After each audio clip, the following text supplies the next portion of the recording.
First topic है environment के अंदर जो लेटेस्ट हुई थी लिस्बन डिक्लेरेशन। अब ये किसके अंडर हुई थी?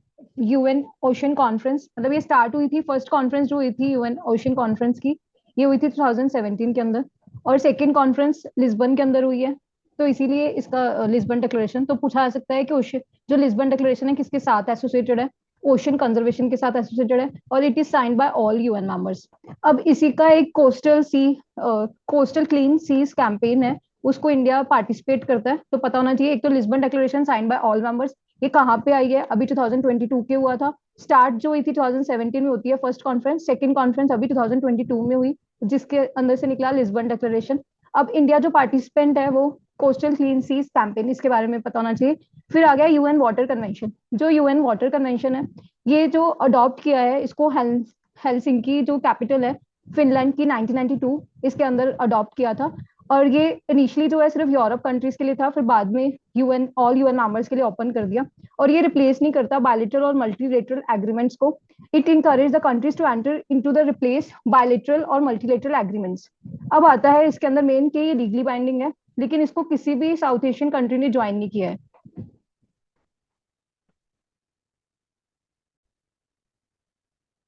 तो हमने देखा कि लीगली बाइंडिंग है, लेकिन कोई भी साउथ एशियन कंट्रीज इसमें एडेड नहीं है। तो मेन इंपॉर्टेंट है ये लिस्बन डिक्लेरेशन, क्योंकि ये सब यूएन मेंबर्स ने साइन किया। और जनरली हम ऑल मेंबर्स को देख के अगर लिखा होगा तो रॉन्ग मान लेते हैं, तो ध्यान रखना है।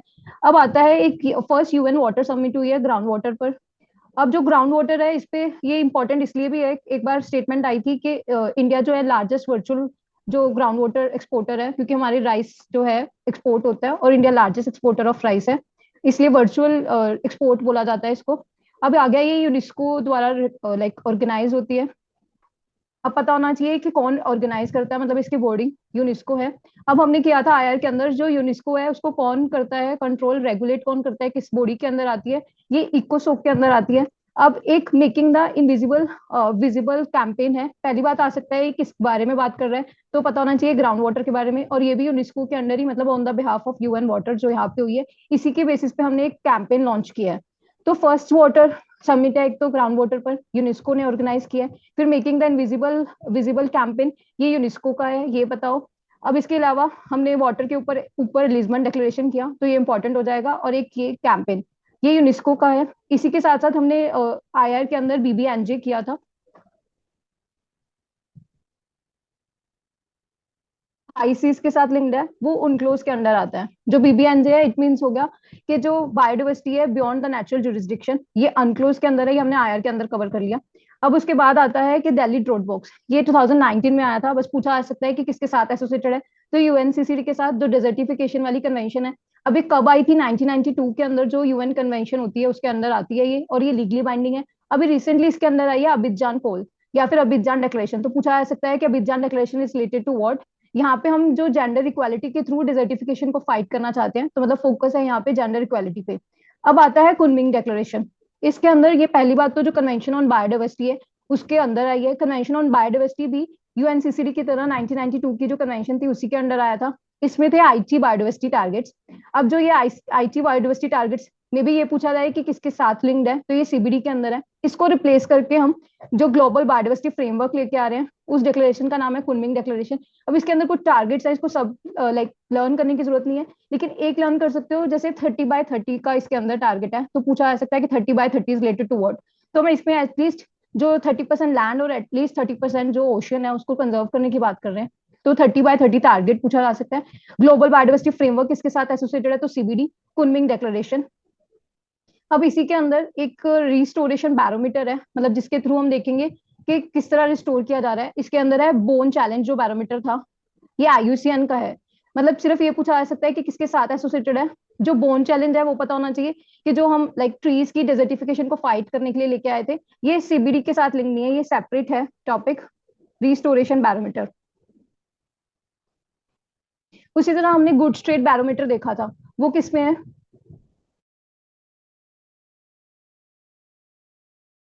WTO। हम्म।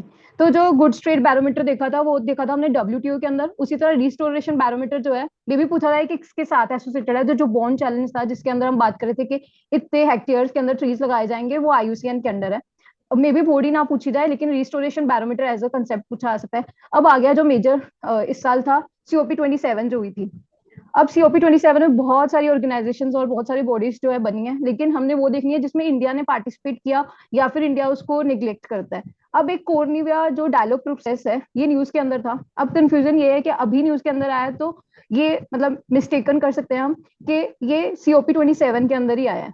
ये जो है बना तो COP23 के अंदर 2017 में था, लेकिन इंडिया ने इसको अभी रिसेंटली अपोज किया है। तो पहले पूछा जा सकता है कोर्निविया joint on work on agriculture, may be यही कंफ्यूज कर दे कि रिसेंटली लॉन्च एट COP27, तो क्लियर होना चाहिए कि COP23 के अंदर आता है 2017 में, और इंडिया इसको अपोज कर रहा है। वो लिख सकते हैं कि इंडिया जो है इसको लाइक फाउंडर है या फिर इसका स्टार्टिंग से मेंबर है, तो पता होना चाहिए कि इंडिया इसको अपोज कर रहा है। और यूजली हमें वैसे भी पता है, जैसे दोहा डेडलॉक वगैरह एग्जिस्ट करता है, जो एग्रीमेंट ऑन एग्रीकल्चर है, इंडिया ने उसमें पीस क्लोज लिया हुआ है, क्योंकि वो एग्रीकल्चर पे कुछ रिस्ट्रिक्शन लगाएगा, तो इसलिए हमने इसको ज्वाइन नहीं किया हुआ है, ये पता हो। और ये पहले आया था।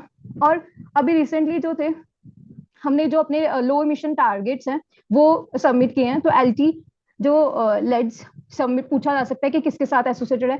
आपको ये नेशनली डिटर्मिन जो टारगेट्स रहते हैं वो पता होंगे, मतलब नेशनली डिटर्मिन कंट्रीब्यूशन जो टारगेट रहता है, बट ये है कि मैंडेटरी नहीं होते।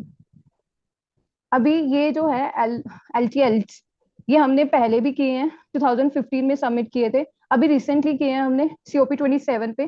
तो पता हो कि लाइक दूसरी बार इंडिया सबमिट कर रहा है, और ये मैंडेटरी नहीं है लाइक NDCs। जो NDCs है, ये पता होगा कि कौन कौन से हैं, हम आगे कवर कर लेंगे कि इंडिया ने कौन कौन से अपने नेशनली डिटर्मिन्ड टारगेट्स रखे हुए हैं। अब आता है मिशन इनोवेशन। जो मिशन इनोवेशन है वो सीधा बस पूछा जा सकता है कि किसके साथ एसोसिएटेड है। ये क्लीन एनर्जी अफोर्डेबल बनाने की बात करता है, और इंडिया जो है इसका फाउंडिंग मेंबर है। उसके बाद आता है एक लीड IT सबमिट हुई थी, अब ये इसलिए इंपॉर्टेंट हो जाती है, ये भी साइडलाइंस ऑफ COP27 के अंदर हुई थी, और ये होस्ट कर रहा है इंडिया और स्वीडन। इसको हमने लॉन्च किया था 2019 के अंदर। ये बताओ, लीड IT सबमिट हुई थी 2022 में, ये लॉन्च तो 2019 के अंदर होगी थी। इंडिया और स्वीडन इन्वॉल्व है, इसलिए इंपॉर्टेंट है। तो mission innovation, India founding member है, क्लीन एनर्जी अफोर्डेबल बनाना। फिर जो लीड IT है, यहाँ पे भी इंडिया और स्वीडन है। अब कोर्निविया, इसको इंडिया जो है निग्लेक्ट करता है, इसको ज्वाइन नहीं किया। अब एक अवेयर टूल है, जिस तरह से वो क्वेश्चन आते हैं कि सिर्फ ऐसे पूछा जा सकता है recently aware is seen in the news, तो ये वाटर के अंदर अडेप्टेशन और रेजिलियंस की बात करता है। यहाँ पे जो COP27 की जो प्रेसिडेंसी थी और WMO जो वर्ल्ड मेट्रोलॉजिकल ऑर्गेनाइजेशन है, इनके मिलके था। तो सिर्फ इतना बताओ कि अवेयर टूल किसके साथ एसोसिएटेड है, वाटर की रेजिलियंस की बात करता है। अब हम कवर कर लेते हैं COP26। ये जो COP26 है, ये ग्लासगो समिट थी। अब इसके अंदर जो भी टारगेट्स थे, जैसे मतलब हम बात कर रहे थे कि जो कोल है वो फेज डाउन होना चाहिए, ना कि फेज आउट। जो फेज आउट की बात कर रहे थे वो डेवलप्ड कंट्रीज कर रहे थे, हम चाहते थे कि फेज डाउन होना चाहिए। ये पता हो कि फेज आउट फेज डाउन का जो डायलमा है। अब इसके अंदर मतलब हम जो कॉमन कंसेप्ट होते हैं, CBDR, that is common but differential responsibility, इसको फॉलो करते हैं, या फिर इसको हम कह सकते हैं पॉल्यूटर पे प्रिंसिपल। डेवलप्ड कंट्रीज की रिस्पॉन्सिबिलिटी ज्यादा बनती है, क्योंकि इंडस्ट्रियल एवोल्यूशन वहां पे पहले आया था, इस कंसेप्ट पे बेस्ड है। अब यहाँ पे कुछ कुछ जो ऑर्गेनाइजेशंस बनी थी, फर्स्ट आ गया ब्रेक थ्रू एजेंडा। जो ब्रेक थ्रू एजेंडा है, ये हमने मतलब क्लीन टेक्नोलॉजी को अडॉप्ट करना है बाय 2030 जो है। ईच सेक्टर जो है, मतलब जो भी सेक्टर अमिट करता है अमिशंस, उसके अंदर क्लीन टेक्नोलॉजी इंट्रोड्यूस करनी है बाय 2030। इसको इंडिया ने ज्वाइन किया है, तो पूछा जा सकता है breakthrough agenda India member है।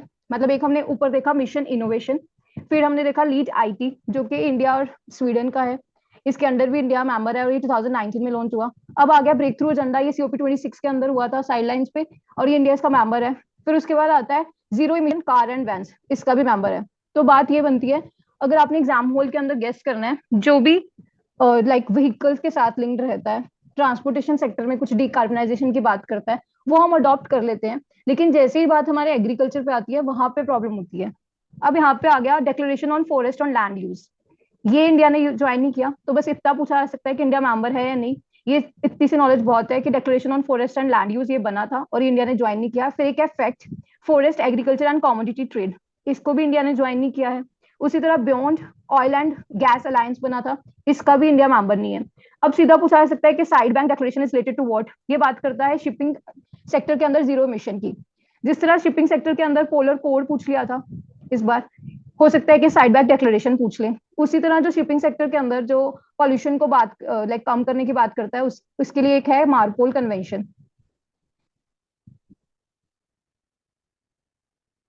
तो मार्पोल कन्वेंशन पूछी जा सकती है। साइड बैक डिक्लेरेशन हो गया। फिर आता है उसके बाद ग्लोबल मीथेन प्लेज। जो ग्लोबल मीथेन प्लेज है, यहाँ पे ये पता होना चाहिए कि इंडिया ने इसको ज्वाइन नहीं किया। अब इंडिया ने इसको क्यों नहीं ज्वाइन किया, इसका मेजर रीजन ये है, अगर हम देखें कि मीथेन को सबसे ज्यादा लार्जेस्ट कंट्रीब्यूटर कौन है, मतलब अगर इस तरह का क्वेश्चन आता है कि लार्जेस्ट कंट्रीब्यूट कौन करता है, तो आंसर होगा वेटलैंड। मतलब टॉप पे यूजली हम राइस को समझ लेते हैं, राइस कल्टीवेशन, लेकिन ये पता होना चाहिए टॉप कंट्रीब्यूटर जो है वो वेटलैंड्स होते हैं। अगर उसके बाद हम जाते हैं मतलब बाकी कंट्रीब्यूटर्स कौन है, जैसे राइस फील्ड्स हो गए, मतलब उसके अंदर क्योंकि फ्लडिंग की जाती है वाटर की, ये रीजन हो गया राइस का। फिर जो जो लाइफ स्टॉक सेक्शन वो है सेक्टर, उससे इमिशन होता है। ये रीजंस हैं क्योंकि हमने ग्लोबल मीथेन प्लेज के अंदर मीथेन को कम करना है, लेकिन हमारे ये जो राइस और लाइव स्टॉक का जो सेक्टर है ये इफेक्ट होगा, इसके कारण हमने नहीं ज्वाइन किया है global methane pledge.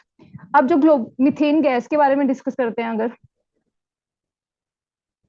This is short term greenhouse gas, मतलब if we compare with the carbon dioxide सिर्फ 12 ईयर्स के लिए होती है, लेकिन अगर हम देखते हैं इसका ग्लोबल वार्मिंग पोटेंशियल, वो अराउंड उससे हम देखेंगे कि 100 टाइम्स ज्यादा हो जाएगा as compared to carbon dioxide. लेकिन अगर हम इसको देखेंगे, मतलब हमने देख लिया कि शॉर्ट टर्म है और ग्लोबल वार्मिंग पोटेंशियल ज्यादा है, लेकिन जो क्वेश्चन आया था एक बार AQI, एयर क्वालिटी इंडेक्स, उसके अंदर हम मीथेन को नहीं लेते हैं, ये याद रखना है।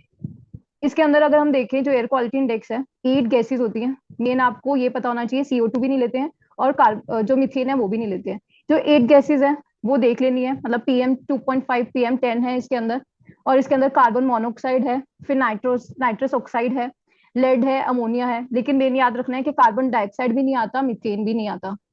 तो मीथेन का ये स्टैटिक पोर्शन ये पता होना चाहिए। फिर मीथेन हाइड्रेट्स के बारे में पता होगा। अब यहाँ पे एक UNEP ने मार्स लॉन्च किया है, it's for methane alert response system. तो पूछा जा सकता है मार्स करके कुछ recently seen in the news, तो मे भी हो सकता है कि वो कुछ हम इसको लाइक स्पेस मिशन से एसोसिएट कर लें, उस तरह के ऑप्शन हो, तो मार्स पता होना चाहिए। उसी तरह हमने यहाँ पे अवेयर देखा था जो कि वाटर एडेप्टेशन और रेजिलियंस की बात कर रहा है। तो हमने देखा कि इंडिया ने जो ज्वाइन किया है breakthrough agenda zero mission car and vans, ये मेन याद रखना है। और ऊपर लीड IT इंडिया और स्वीडन का है। नेक्स्ट जो मिशन इनोवेशन है, इसका भी इंडिया मेंबर है। अब एक लॉन्च हुआ था फर्स्ट मूवर्स कॉलिशन, ये भी COP26 के अंदर लॉन्च होता है, ग्लासगो समिट के अंदर। यहाँ पे जो है इंडिया ने इसको ज्वाइन किया है। अगर इसको लॉन्च देखेंगे तो US और जो WF है उसने लॉन्च किया था, और इंडिया ने इसको ज्वाइन कर लिया है। इसके अंदर हम क्या बात कर रहे हैं, जो इंडस्ट्रियल सेक्टर्स है उसको डीकार्बनाइज करने की बात कर रहे हैं। तो मतलब जो कार सेक्टर्स के अंदर क्लीन टेक्नोलॉजी इंट्रोड्यूस करना, एक तो है ब्रेक थ्रू एजेंडा, इसका भी इंडिया मेंबर है। फिर एक फर्स्ट मूवर्स सॉल्यूशन, इसका भी इंडिया मेंबर है। फिर जो ऊपर किया हमने लीड IT, इसके अंदर भी यही बात हो रही है, मतलब जो ट्रांजिशन आना चाहिए इंडस्ट्री सेक्टर के अंदर, उसके अंदर लीडशिप तो इंडिया और स्वीडन है इसके अंदर। अब आता है चीता री इंट्रोडक्शन, ये एक्सपेक्टेड है। खूनो पालपुर नेशनल पार्क जो है मध्य प्रदेश के अंदर, यहाँ पे इंट्रोड्यूस किया है। कहाँ से कर रहे हैं, नामीबिया से। इनके कुछ नेम्स हैं इन चीता से जो इंट्रोड्यूस किए हैं। अभी रिसेंटली CDS के अंदर ये क्वेश्चन आया था कि फ्रेडी एल्टोन ओल्डी सवाना recently seen in the news, ये क्या है। अब यहाँ पे दिख रहा होगा कि सवाना भी है, इसको देख के हम सोचेंगे कि शायद ये ट्रॉपिकल ग्रासलैंड्स है, तो पता होना चाहिए these are the name of cheetah जो कि इंट्रोड्यूस किए गए हैं। अब जो एशियाटिक चीता है, मतलब ये हम अफ्रीकन चीता को इंट्रोड्यूस कर रहे हैं, तो पता होना चाहिए जो एशियाटिक चीता है हमारे इंडिया के अंदर, वो 1952 के अंदर एक्सटिंक्ट डिक्लेयर कर दिया था। अभी सिर्फ जो है यहाँ पे ईरान के अंदर है। अब उनका कंजर्वेशन, मतलब अगर ईरान से भी खत्म हो जाएगा तो फिर बिल्कुल एक्सटिंक्ट हो जाएंगे, तो हम अफ्रीका से लेके आ रहे हैं अफ्रीकन चीता, ये पता हो। अब इसी के लिए अभी रिसेंटली जो टाइगर सेंसस हुआ था, तो हमने international big cat alliance launch किया है। अब जो इंटरनेशनल बिग कैट अलायंस है, यहाँ पे 7 जो बिग कैट्स हैं उसको लॉन्च, मतलब इसके अंदर इंक्लूड किया है। इसमें से जो 7 में से जो 2 हैं, प्यूमा और जैगवार, ये इंडिया के अंदर नहीं मिलते। तो कौन कौन से हैं, tiger, lion, snow leopard, leopard, cheetah. अब चीता जो है वो हमने देख लिया कि कुनो पालपुर नेशनल पार्क के अंदर इंट्रोड्यूस किया गया है फ्रॉम अफ्रीका। टाइगर जो है, इसके हम बात करेंगे कि जो टाइगर्स हैं सबसे ज्यादा कहाँ पे, MP के अंदर है। और अगर हम डेंसिटी देखेंगे एज अ टाइगर रिजर्व, तो कॉर्बेट टाइगर रिजर्व आ जाएगा। एशियाटिक लाइन ओनली वो गुजरात के अंदर जो गिर सेंचुरी है वहां पे मिलता है। जो स्नो लिपर्ड है वो ऊपर की स्टेट्स के अंदर मिल जाएगा, हिमालयन स्टेट्स के अंदर। और जो लिपर्ड है ये ऑल ओवर इंडिया मिल जाता है। अब आ गया प्यूमा और jaguar, these are two big cats जो कि यहाँ पे नहीं मिलती, वो इस अलायंस के अंदर है। अब कंफ्यूजन जो होगी, जो क्लाउडेड लिपर्ड है वो यहाँ पे इंक्लूडेड नहीं है। अब एक और चीज प्रिपेयर कर लेते हैं कि अगर आता है क्लाउडेड लिपर्ड के लिए एक हैबिटेट चूज करना, कि मतलब अगर एक ऑप्शन पूछी कि कहाँ पे मिलेगा, तो एक स्पाई जिला है, स्पाई जिला नेशनल पार्क, इसी के अंदर है एक, ये वाइल्ड लाइफ सेंचुरी है, इसी के अंदर क्लाउडेड लिपर्ड नेशनल पार्क है। और ये कहाँ पे है? त्रिपुरा के अंदर। तो एक प्रोमिनेंट साइट जो होगी, जैसे उन्होंने मस्ट डियर का पूछा था, क्योंकि जो आस्कोट नाम मतलब आंसर था, उसका फुल नेम आस्कोट मस्ट डियर है, तो क्लाउडेड लिपर्ड का पूछा तो स्पाई जला wild life sanctuary, clouded leopard national park इसी के अंडर है, त्रिपुरा ये आंसर हो जाएगा। अभी रिसेंटली जो है नेशनल बायोफ्यूल पॉलिसी, इसके अंदर अमेंडमेंट आई है। अगर हम इसका स्टैटिक रिवाइज करते हैं, इसके अंदर हमारा जो टारगेट है मतलब इथेनॉल ब्लेंडिंग का, वो 20% है। इसको हमने एडवांस कर दिया, पहले ही अचीव करना है, क्योंकि हम 10% जो है वो अचीव कर चुके हैं ethanol blending in the petrol, और 5% जो है हमने डीजल के अंदर करना है, बायोडीजल जो है। अब ये हो गया इथेनॉल का, इथेनॉल ब्लेंडिंग 10% पता होना चाहिए, अचीव कर चुके हैं, और 20% टोटल टारगेट है, 5% इन द डीजल है। अब अगर इसमें हम क्लासिफिकेशन करते हैं, अगर आपको समझना है कि इथेनॉल किससे बनेगा, तो वो हमेशा स्टार्च से बनेगा, और जो बायोडीजल है वो हमेशा जिसके अंदर ऑयल है, ऑयल कंटेंट होगा उससे बनेगा। अब स्टार्च की चीजें सोच सकते हो, शुगर केन हो गया, पोटैटो हो गया, इस तरह की चीजें के अंदर जो है मतलब स्टार्च बन जाएगा। और जो बायोडीजल है ऑयल के अंदर, जो प्रीवियस ईयर की ऑप्शन ऑलरेडी आ चुकी है, जत्रोफा है, जत्रोफा जो है अमेरिकन नेटिव है, लेकिन यहाँ पे उगाया जाता है, लेकिन उससे बेटर है पिंगोमिया पिनाटा, क्योंकि ड्राई रीजन के अंदर हो सकता है। ये 2010 का क्वेश्चन है। और यहाँ पे स्टार्च के लिए जो शुगर केन हो गया, शुगर बीट हो गया, शकरगंदी, फिर पोटैटो हो गया, इस तरह की क्रॉप्स, और मेज से भी बन जाएगा। और यहाँ पे ही जो डैमेज्ड ग्रेन्स होंगे वो यहाँ पे यूज हो सकते हैं। अभी रिसेंटली क्या अलाउ किया है, ये हो गया स्टैटिक जो पता होना चाहिए था। अब इसके अंदर जो न्यू आया है कि हमने जो है एक्सपोर्ट अलाउ कर दिया है, इस सरप्लस, एक तो हमने एक्सपोर्ट अलाउ कर दिया है, और जो सरप्लस फूड ग्रेन्स होंगे उसको भी यूटिलाइज कर सकते हैं। पहले क्या होता था, डैमेज फूड ग्रेन्स को ही यूज कर सकते थे, लेकिन अब जो एक्सपोर्ट है वो भी अलाउ कर दिया, और सरप्लस फूड ग्रेन्स को भी अलाउ कर दिया कि आप यूटिलाइज कर सकते हो। पहले सिर्फ डैमेज को कर सकते थे, और एक्सपोर्ट जो है अलाउड ही नहीं था कोई भी लाइक बायोफ्यूल का। अब यहाँ पे एक वो लिखी हुई है कि मतलब सरप्लस जो है export after approval of NBCC, this is national biofuel coordination committee, ये इसी बायोफ्यूल पॉलिसी के अंडर बनी थी। फिर पूछ सकते हैं किस मिनिस्ट्री के अंदर आती है, तो ministry of petroleum and natural gas, ये पता होना चाहिए। फिर ये एक्सपोर्ट अलाउ कर दिया है, सरप्लस फूड जो है वो यूटिलाइज कर सकते हैं। फिर ये देख लेना, ये ऑयल से बनेगा, जत्रोफा और पिंगोमिया पिनाटा प्रीवियस ईयर के हो गए। फिर यहाँ पे स्टार्च से बनेगा, जिसके अंदर भी स्टार्च है। अब यहाँ पे जिस तरह मतलब ऑप्शन होगा, सनफ्लावर इस साइड आ जाएगा क्योंकि ऑयल निकल सकता है। यहाँ पे जो स्टार्च वाली चीजें हैं यहाँ पे, अब एक बार लिख दिया था कि if we can like extract the oil from the some crop, तो उसको बायोडीजल बना सकते हैं अगर ऑयल एक्सट्रैक्ट करते हैं। अब एक जो नेशनल डायरी ऑफ इवेंट्स थी, मतलब जो इंडिया बुक के अंदर आती है, उसमें first pure green hydrogen plant के बारे में मेंशन्ड है। तो पता होना चाहिए कहाँ पे सेटअप हो रहा है, जरोत असम के अंदर।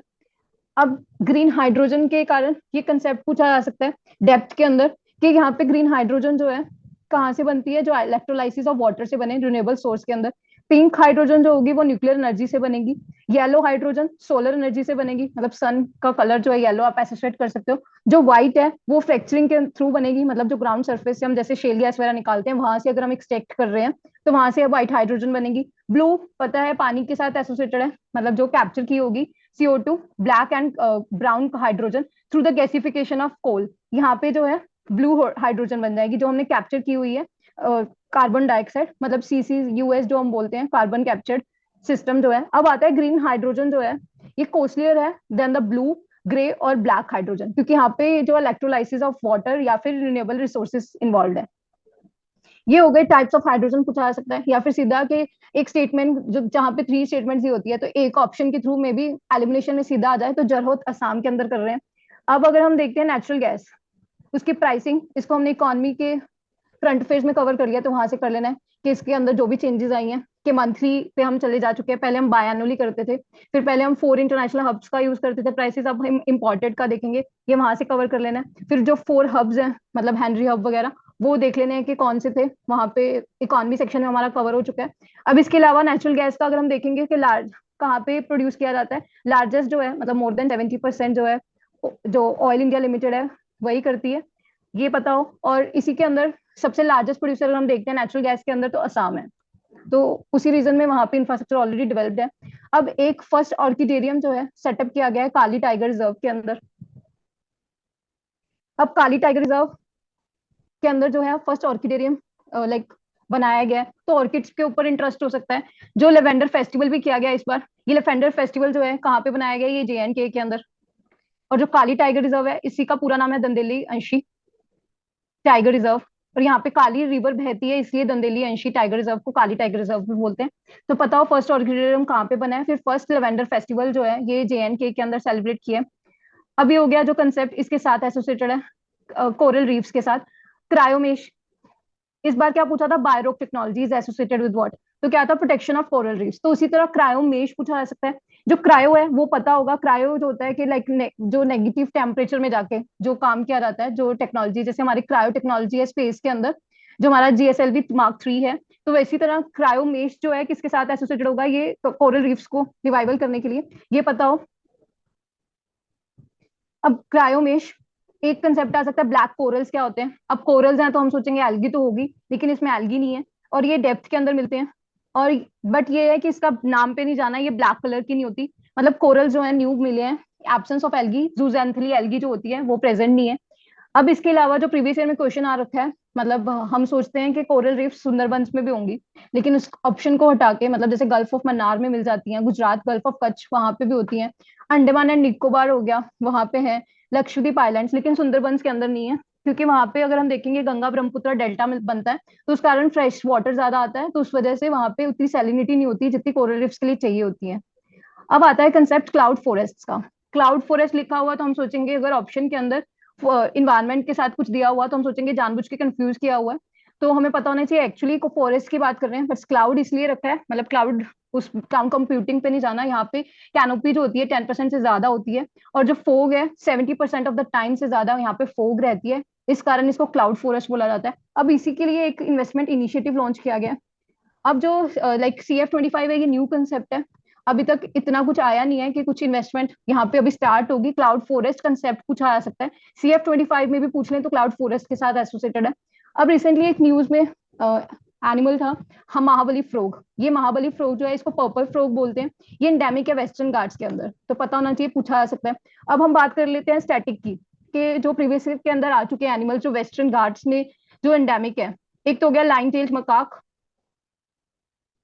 ये पता होना चाहिए कि it's endemic to Western Ghats. अब जो नीलगिरी ताहर है, ये तो सिर्फ नीलगिरी के अंदर ही इंडेमिक है, मतलब नीलगिरी हिल्स के अंदर ही होती है। अगर हम इसमें बात करेंगे कि हाईएस्ट डायनेस्टी मतलब एक मार्क करना होगा, तो हो जाएगा एराविकुलम नेशनल पार्क, जो कि केरला का है फॉर द नीलगिरी तार। अब इसके अलावा जो मालाबार सिविट है, ये मालाबार कोस्ट के ऊपर ही मिलते हैं। तो ये कुछ एनिमल्स है वेस्टर्न घाट्स के अंदर ही इंडेमिक है, purple frog, line tailed macaque, Nilgiri तार ओनली इन द नीलगिरी। अब नीलगिरी आया तो नीलगिरी बायोस्फीयर रिजर्व जाके रिवाइज करना है, उसके अंदर कौन कौन से नेशनल पार्क आते हैं, 3 स्टेट्स के अंदर आते हैं।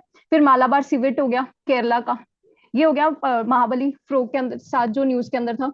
अब आ गया जोम्बी वायरस। जोम्बी वायरस जो है, ये सिंपल वो वायरस है जो कि मतलब बना है थॉविंग ऑफ पर्माफ्रोस्ट के कारण, मतलब जो पर्माफ्रोस्ट है उसके जो ब्रेक होने के कारण जो वायरस प्रोड्यूस हो उसको जोम्बी वायरस कर देते हैं। मतलब इसको थोड़ा सा याद रखना है कि पर्माफ्रोस्ट के साथ लिंक्ड है, वायरस है वो सही है।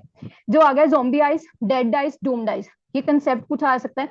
इसका मतलब है कि कोई ice that is not getting replenished by the parent glacier, तो मतलब अगर वो रिप्लेनिश नहीं हो रही है, दोबारा वो आइस नहीं बन रही है, वो मेल्ट होने से, वो मेल्ट हो रही है उसके कारण आइस सी लेवल जो बढ़ रहा है, मतलब अगर कोई आइस रिप्लेनिश नहीं हो रही तो जोम्बी आइस, डेड आइस या डूम्ड आइस। एक इसी के ऑपोजिट कंसेप्ट है, वो है काराकोरम एनिमली, ये काफी सालों से न्यूज के अंदर है। इसके अंदर बेसिकली क्या होता है कि जो स्टेबिलिटी है, इसके अंदर जो स्टेबिलिटी है या फिर अब नॉर्मल ग्रोथ है ग्लेशियर्स की in the central Karakoram, in contrast to retreat of glaciers, मतलब यहाँ पे उल्टा ग्लेशियर जो है अब नॉर्मल ग्रोथ हो रही है, मतलब कम होने की बजाय बढ़ रहे हैं, तो पता हो काराकोरम एनोमली, जो ऑपोजिट कंसेप्ट है मेल्टिंग के। अब इसके बाद आता है नमामि गंगे। नमामि गंगे जो प्रोजेक्ट था हमारा, इसको यूएन के अंदर, मतलब जो 10 प्रोजेक्ट्स को अवार्ड मिला है उसी के अंदर यूएन वर्ल्ड रिस्टोरेशन फ्लैगशिप के अंदर अवार्ड मिला है। तो हो सकता है नमामि गंगे पूछ लें। अब नमामि गंगे के कारण गंगा रिवर इंपॉर्टेंट हो जाएगी। अब इसका हम अगर देखते हैं कि रिवर्स कहाँ से ओरिजिनेट होती है, यहाँ से अगर हम देखते हैं कि बद्रीनाथ है तो कौन सी रिवर ओरिजिनेट होती है यहाँ से? अलकनंदा, यहाँ पे बद्रीनाथ। फिर यहाँ पे जो है सेंटर के अंदर केदारनाथ है, तो यहाँ से आती है मंदाकिनी। फिर अगर हम लाइक वेस्ट की तरफ जाते हैं, यहाँ पे है गंगोत्री ग्लेशियर। तो गंगोत्री ग्लेशियर से जो है भागीरथी रिवर आती है, तो यहाँ पे मिलने के बाद यहाँ पे मिलते हैं। बस एक प्रयाग याद कर सकते हो कि जहाँ पे भागीरथी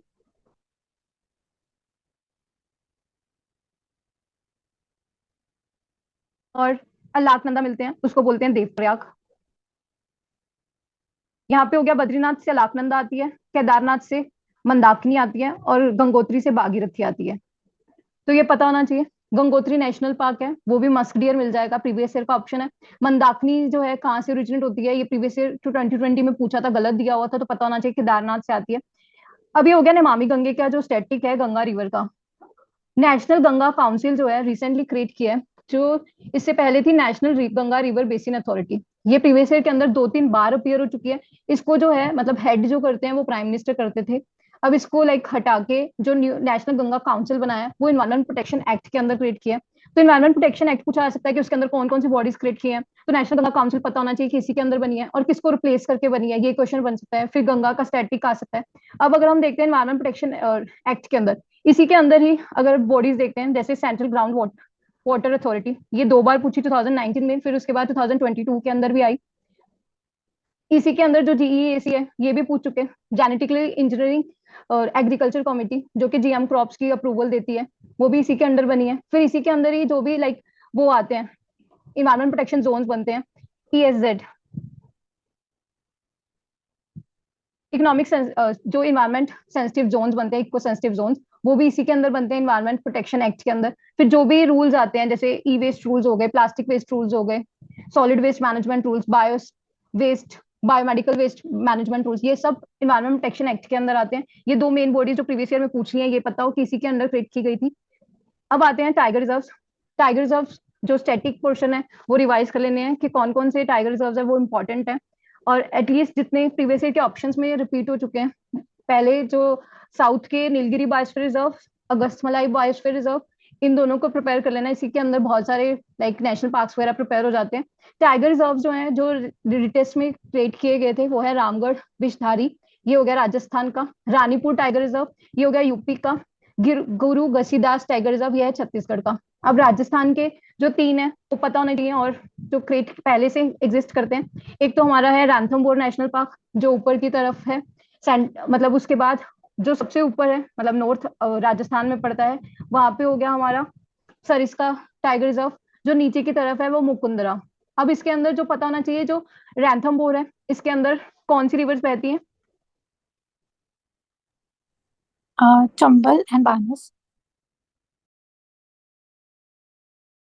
तो पता होना चाहिए कि रैंथमबोर के अंदर चंबल और बानस कॉन्फ्लुएंस होता है इनका, और यहाँ पे अरावली हिल्स भी है। फिर उसके बाद नेक्स्ट आती है हमारे जो सरिस्का है, वहां पे रिवर्स तो नहीं है लेकिन अरावली हिल्स जाते हैं।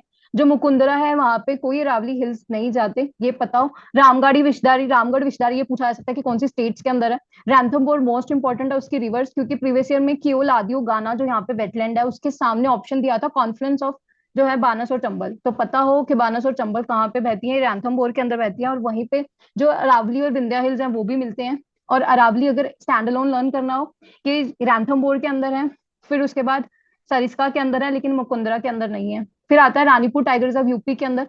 अब यूपी के जो 2 लाइक टाइगर रिजर्व हैं इंपॉर्टेंट, पहले से एग्जिस्ट करते थे, एक तो है दुधवा टाइगर रिजर्व यहाँ का, और दूसरा है पीलीभीत टाइगर रिजर्व। पीलीभीत के अंदर कौन सी रिवर बहती है? Gandak. पीलीभीत के अंदर जो है बहती है गोमती रिवर, ये बताओ। अब एटलीस्ट ये याद रखना है कि मेजर रिवर गंगा खुद नहीं बहती है, मतलब यहाँ पे गोमती रिवर बहती है। गंडक रिवर जो है वो वाल्मीकि टाइगर रिजर्व के अंदर बहती है जो कि बिहार के अंदर है। अब गुरु घसीदास टाइगर रिजर्व, ये पता होना चाहिए कि जो पार्ट था इसका आधा पहले एमपी के अंदर था, अब यहाँ पे जो छत्तीसगढ़ के अंदर भी पार्ट था उसको टाइगर रिजर्व डिक्लेयर कर दिया। अब जो छत्तीसगढ़ के बाकी टाइगर रिजर्व कौन सी हैं?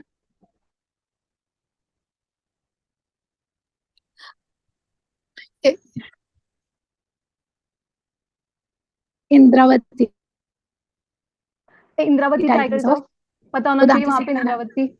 और एक है उदांती सीता नदी।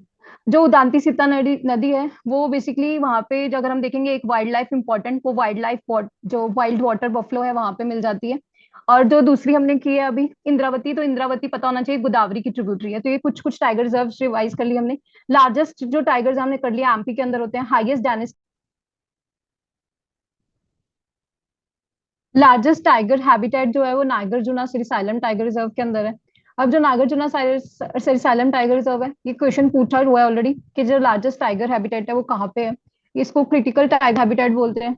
फिर क्वेश्चन आ सकता है क्रिटिकल टाइगर हैबिटेट कौन से एक्ट के अंदर क्रिएट किया जाता है।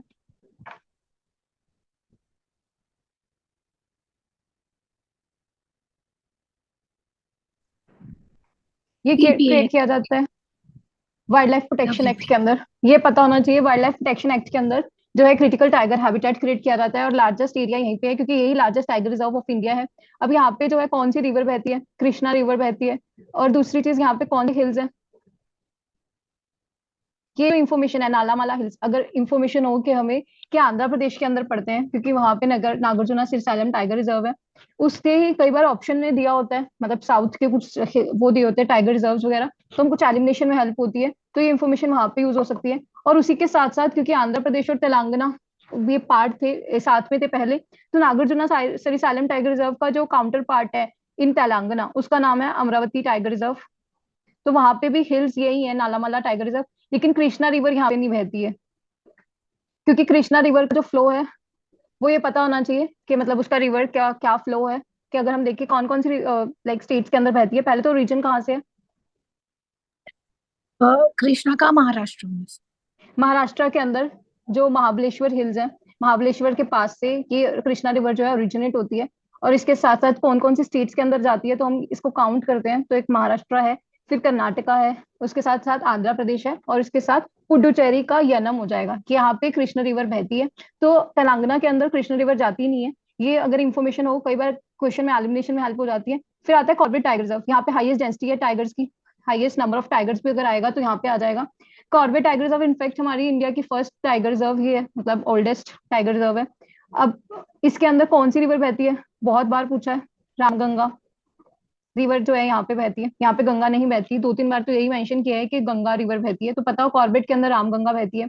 अगर हिल्स आएंगे तो यहाँ पे शिवालिक हो जाएंगे। और ये कहाँ पे है, उत्तराखंड के अंदर।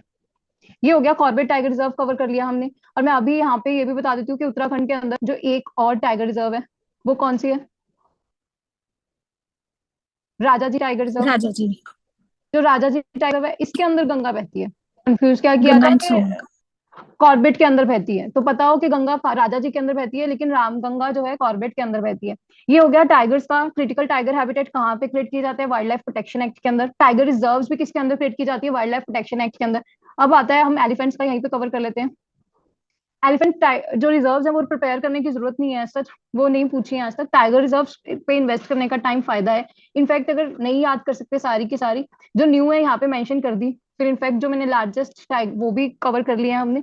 आप साथ साथ वो कवर कर सकते हो, मतलब साउथ इंडिया की कर ली टाइगर रिजर्व, नॉर्थ ईस्ट के अंदर तो दो तीन ही है, तो थोड़ा सा मतलब लिमिट करके ये कर लेना। लेकिन एलिफेंट रिजर्व्स को प्रिपेयर करने की जरूरत नहीं है। लेकिन एलिफेंट जो है लार्जेस्ट कहाँ पे है तो पता होना चाहिए, कर्नाटका के अंदर है।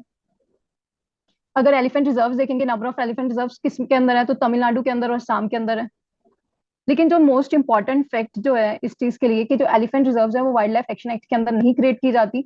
और and this is not a environment जो हम इको सेंसिटिव जोन कहते हैं, वो नहीं है। तो इस पे जो वो लिमिट लगती है कि जो हम मतलब इको सेंसिटिव एरिया की जो लिमिट लगती है यहाँ पे वो नहीं लगेगी। क्या होती है वो लिमिट, कि हर को इको सेंसिटिव जोन क्रिएट करना है एटलीस्ट कितना 1 किलोमीटर का। सुप्रीम कोर्ट की जजमेंट की क्यों, क्योंकि केरला गवर्नमेंट ने 0 किलोमीटर डिक्लेयर कर दिया था for the eco sensitive zone, जो है 10 किलोमीटर की है। मतलब यहाँ पे हमने क्रिएट करना है, लेकिन एटलीस्ट मिनिमम जो है सुप्रीम कोर्ट की जजमेंट के अकॉर्डिंग 1 किलोमीटर तो करना ही करना है। अब पूछा जाता है कि इको सेंसिटिव जोन हमने ऊपर ही कवर किया कि कौन से एक्ट के अंदर होते हैं, तो इन्वायरमेंट प्रोटेक्शन एक्ट।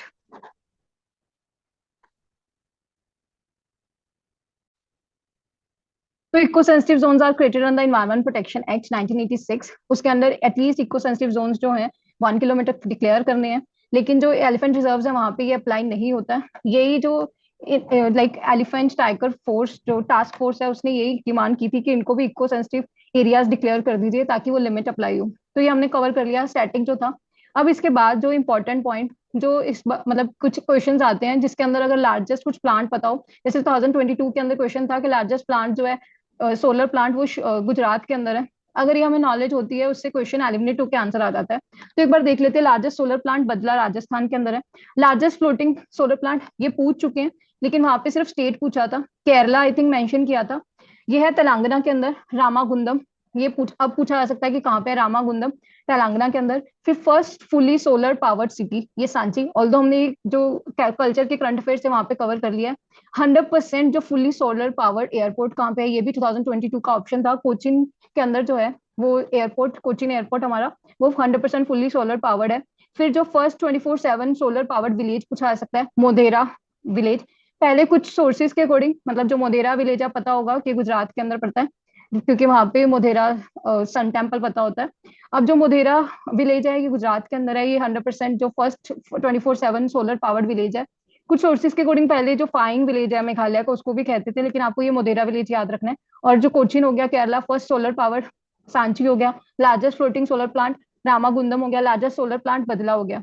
फिर फर्स्ट जियोथर्मल प्लांट ये कहाँ पे लग रहा है, पूगा वैली लद्दाख के अंदर। फिर जो जियोथर्मल साइट्स हैं इसके अलावा वो पता होनी चाहिए कुछ, जैसे तत्ता पानी हो गया छत्तीसगढ़ का। फिर जो मणिकरण है हिमाचल प्रदेश के अंदर, ये कुछ जियोथर्मल साइट्स हैं। फिर आ गया India first ocean thermal energy conversion plant. इसके अंदर बेसिकली हम जो टेम्परेचर डिफरेंस होता है, मतलब हाई टेम्परेचर और लोएस्ट टेम्परेचर के जो डिफरेंस के कारण जो एनर्जी क्रिएट होती है उसको हम यूटिलाइज करके प्लांट लगा रहे हैं, मतलब उसको कन्वर्ट कर रहे हैं इनटू द इलेक्ट्रिसिटी। ये कहाँ पे लग रहा है, कवाराती लक्षद्वीप के अंदर, ये पता हो। अब यहाँ पे जो टेम्परेचर डिफरेंस जो मिनिमम है वो कितना होना चाहिए, 20 डिग्री सेल्सियस। अब इसी पे हम रिवाइज कर लेते हैं, जो टाइडल एनर्जी होती है उसके अंदर एटलीस्ट जो हाइट है, मतलब लो टाइड और हाई टाइड के अंदर एटलीस्ट 5 मीटर्स का होता है। तो यहाँ पे टेम्परेचर डिफरेंस ये मे भी नहीं भी पूछे, कुछ रैंडम फिगर दी हो सकती है, कुछ ज्यादा 100 डिग्री सेल्सियस करा तो हमें थोड़ा सा स्ट्राइक कर सकता है कि ओनली लाइक 20 डिग्री सेल्सियस का जो टेम्परेचर डिफरेंस है उसको यूटिलाइज करके हम बना सकते हैं। फिर आ गया एशियाज लार्जेस्ट जो कंप्रेस्ड बायोगैस है, ये कहाँ पे लग रहा है प्लांट, संगरूर पंजाब के अंदर। फिर जो फर्स्ट 2G इथेनॉल प्लांट है, हम ऊपर बायोफ्यूल पॉलिसी को देख चुके हैं, मतलब जो सेकंड जनरेशन है। अब सेकंड जनरेशन के अंदर हम क्या यूज कर रहे हैं, जो वेस्ट प्रोडक्ट्स है, मतलब हम जैसे फूड क्रॉप्स यूज कर रहे थे फर्स्ट जनरेशन के अंदर, सेकंड जनरेशन के अंदर हम वेस्ट के अंदर आ गए। अब यहाँ पे कहाँ पे लग रही है, पानीपत हरियाणा के अंदर। फिर फर्स्ट कंप्रेस्ड नेचुरल गैस का जो टर्मिनल है ये कहाँ पे लग रहा है, भावनगर गुजरात के अंदर। प्रीवियस ईयर में क्वेश्चन आया है फर्स्ट LNG टर्मिनल, ये पहले से एग्जिस्ट करता है लेकिन कहाँ पे है, दहेज गुजरात के अंदर, ये पता हो, ये पहले से एग्जिस्ट करता है। और हम अगर देखेंगे कि हम कहाँ से इंपोर्ट करते हैं लार्जेस्ट, तो आ जाता है कतर, 40% के अराउंड वहीं से इंपोर्ट की जाती है। अब ये ध्यान रखना है, कतर से हम 40% के अराउंड करते हैं। इंडिया के अंदर लार्जेस्ट जो है लाइक ऑल इंडिया लिमिटेड है वही प्रोड्यूस करती है। लार्जेस्ट प्रोड्यूसर स्टेट कहेंगे तो असम है। बाकी जो स्टैटिक है इसकी वो हमने उसके अंदर कवर कर लिया है। इकोनॉमी के अंदर जो इकोनॉमी की करंट अफेयर्स की थी कि उसके अंदर प्राइसिंग कैसे होती है। फिर आती है मामूला केव्स, ये है मेघालय की केव्स, खासी के हिल्स के अंदर है। अब ये पता हो कि जो मामूला केव्स एक खासी हिल्स के अंदर है, इतना नहीं भी याद रहेगा कि एटलीस्ट क्रेम पता होना चाहिए ये कहाँ पे है। इनफैक्ट हमने जब कल्चर का किया था, जो क्रेम जो वर्ड एसोसिएट करता है वो मेघालय के साथ करता है, ये ध्यान रहेगा तो हम बहुत सारे क्वेश्चन सॉल्व कर पाएंगे। जैसे हमने कल्चर के अंदर देखा था, अगर कुट आएगा इट्स फॉर मिजोरम, अगर बिहू वर्ड आएगा क्या आएगा, असम के लिए। उसी तरह जो नोंगखोम होता है, मतलब ये वर्ड आएगा तो ये आएगा मणिपुर। तो आ गया क्रेम लियात प्रे, ये लाइमस्टोन केव है जो स्टेलगाइट और सेल्कमाइट फीचर्स थे मेगालियन एज के, वो यहाँ पे मिलते हैं। ये हो गई मतलब जो मानी जाती है कि ये सबसे बड़ी केव है साउथ एशिया की। इसके बाद जो सेकंड लार्जेस्ट हम मानते हैं वो है बेलम केव्स, ये आंध्र प्रदेश के अंदर है। इसके चांसेस हैं क्योंकि जो इस बार पेपर आया था उसके अंदर गैंडी कोटा कैनियन पूछा था, कौन सी रिवर पर है, तो आंसर था पेन्नार। अगर हम इसके विकिपीडिया पेज पे जाते हैं तो बेलम केव्स की फोटो बनी हुई है, तो हो सकता है एक स्टैंडर्ड क्वेश्चन यहाँ पे बेलम केव्स पे आ जाए। और ये मामूला केव्स न्यूज के अंदर थी तो इससे आ सकता है कि मतलब किसके साथ एसोसिएटेड है, कहाँ पे है, कौन सी स्टेट पूछी जा सकती है। तो ये कुछ इन्फॉर्मेशन एटलीस्ट एलिमिनेशन में तो पक्का हेल्प कर सकता है। अब आ गया डेरेचो, ये कुछ टाइप्स के स्टोम्स हैं जो न्यूज के अंदर थे, बस इसका इतना पता हो कि स्टोम सिस्टम का नाम है डेरेचो। अब जो मतलब डेप्थ में जाके जो पूछे जाएंगे वो नॉर्मल जो ज्योग्राफी के कंसेप्ट हैं उसी के चांसेस हैं, जैसे पता होना चाहिए ट्रॉपिकल साइक्लोन और टेम्परेट साइक्लोन में क्या डिफरेंस है। टेम्परेट साइक्लोन फ्रंटल सिस्टम की वजह से बनता है, जो ट्रॉपिकल साइक्लोन है वो जो हाई टेम्परेचर मतलब ट्रॉपिकल एरिया के अंदर बनता है, और वहाँ वो सिर्फ वाटर के ऊपर फॉर्म होता है, वो दोनों के ऊपर हो सकता है, एटलीस्ट टेम्परेचर जो हाई चाहिए। ये जो बेसिक फीचर्स हैं वो यहाँ से रिवाइज कर लेने हैं साइक्लोन के। और लो प्रेशर जो मेन है, लो प्रेशर फॉर्म होना चाहिए, उसी के कारण साइक्लोनिक कंडीशंस बनती हैं। अब उसके बाद आता है जोशीमाठ, जो सब्सिडेंस हुआ था अभी रिसेंटली। इसके लिए जो न्यूज में थी वो वेटिवर ग्रास थी। ये पता हो कि वेटिवर ग्रास मतलब मे बी आ जाए कि क्या है। और ये मतलब हमने बहुत पुराना मिशन है, मतलब 1980s का, कि इसको ग्रो करने का सोचते हैं। इसके कारण क्या होगा, जो डिजर्टिफिकेशन है, लैंडस्लाइड है, उसको प्रिवेंट कर सकते हैं। तो ये पूछा जा सकता है वेटिवर ग्रास।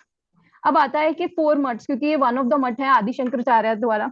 आदि शंकराचार्य द्वारा के बारे में हमने जो करंट अफेयर से कल्चर के उसमें डिस्कस किया था, दोबारा बता देती हूँ। जो अद्वैत फिलोसफी है वो इन्हीं की है। बेसिकली इसके अंदर इन्होंने क्या बोला था कि जो गॉड और सोल दे आर वन, कोई सेपरेट एंटिटी नहीं है, वो एक ही है। तो अद्वैत फिलोसफी आदि शंकराचार्य ये हो गए। इनका जो फर्स्ट मठ था वो था श्रृंगेरी के अंदर। ये प्रीवियस ईयर में आ चुका है। ये पता हो कि चिकमंगलूर जो साइट है कर्नाटका के अंदर, यहाँ पे है। अब चिकमंगलूर पता होगा, it's famous for coffee, coffee. क्योंकि यहाँ पे बाबा बुदान हिल्स है। इन्हीं के नाम पे बाबा बुदान हिल्स टाइगर रिजर्व भी है। तो ये पता हो चिकमंगलूर साइट है यहाँ पे। और जो चिकमंगलूर है यहाँ पे तुंगा और भद्रा रिवर यहीं से ओरिजिनेट होती है, और वही जाके तुंगभद्रा रिवर बनती है। तुंगभद्रा रिवर सबको पता होता है कि उसपे हम्पी साइट है, जो कि प्रोमिनेंट है फॉर द विजयनगरा। तो श्रृंगेरी हमने मठ कर लिया। अब नेक्स्ट मठ जो आता है शारदा मठ, ये द्वारका कह देते हैं। गोवर्धन मठ पूरी उड़ीसा। ज्योतिर्मठ हो गया जो हमने देखा, ये हो गया उत्तराखंड का। ये 4 मठ हैं। ये बस इनके नाम देख लेने हैं। जो इंपॉर्टेंट है वो श्रृंगेरी है, क्योंकि फर्स्ट मठ स्टैब्लिश किया था। इनकी फिलोसफी इंपॉर्टेंट हो जाएगी। अब जो जो रामानुजाचार्य थे वो ऑलरेडी आ चुके हैं, और हमने डिस्कस किया था विशिष्ट द्वैत होती है उनकी। तो ये वाली फिलोसफी देख लेनी है थोड़ा सा। श्रृंगेरी साइट पूछा जा सकता है, तो पता हो चिकमंगलूर कर्नाटका के अंदर है। अब हमने ऊपर लाइक कोरल रिफ्स किए थे, दोबारा थोड़ा सा रिकॉल करते हैं कि क्रायोमेश टेक्नोलॉजी की थी उसके लिए, जो उनको रिवाइव करने के लिए। फिर हमने किया था कि जो कोरल रिफ्स हैं वो उसमें नहीं मिलते हैं सुंदरबंस के अंदर। फिर हमने जब इकोनॉमी के करंट अफेयर्स किए थे तो उसमें किया था मिस्ट्री प्रोग्राम, जो गवर्नमेंट ने बजट के अंदर लॉन्च किया, ये मैंग्रोव प्लांटेशन के लिए। अब यहाँ पे एक जो क्वेश्चन बनता है, न्यूज़पेपर आर्टिकल आया था कि जो सागर आइलैंड है, although they are part of Sundarbans, but यहाँ पे कोई भी टाइगर पॉपुलेशन नहीं है और मैंग्रोव्स नहीं है।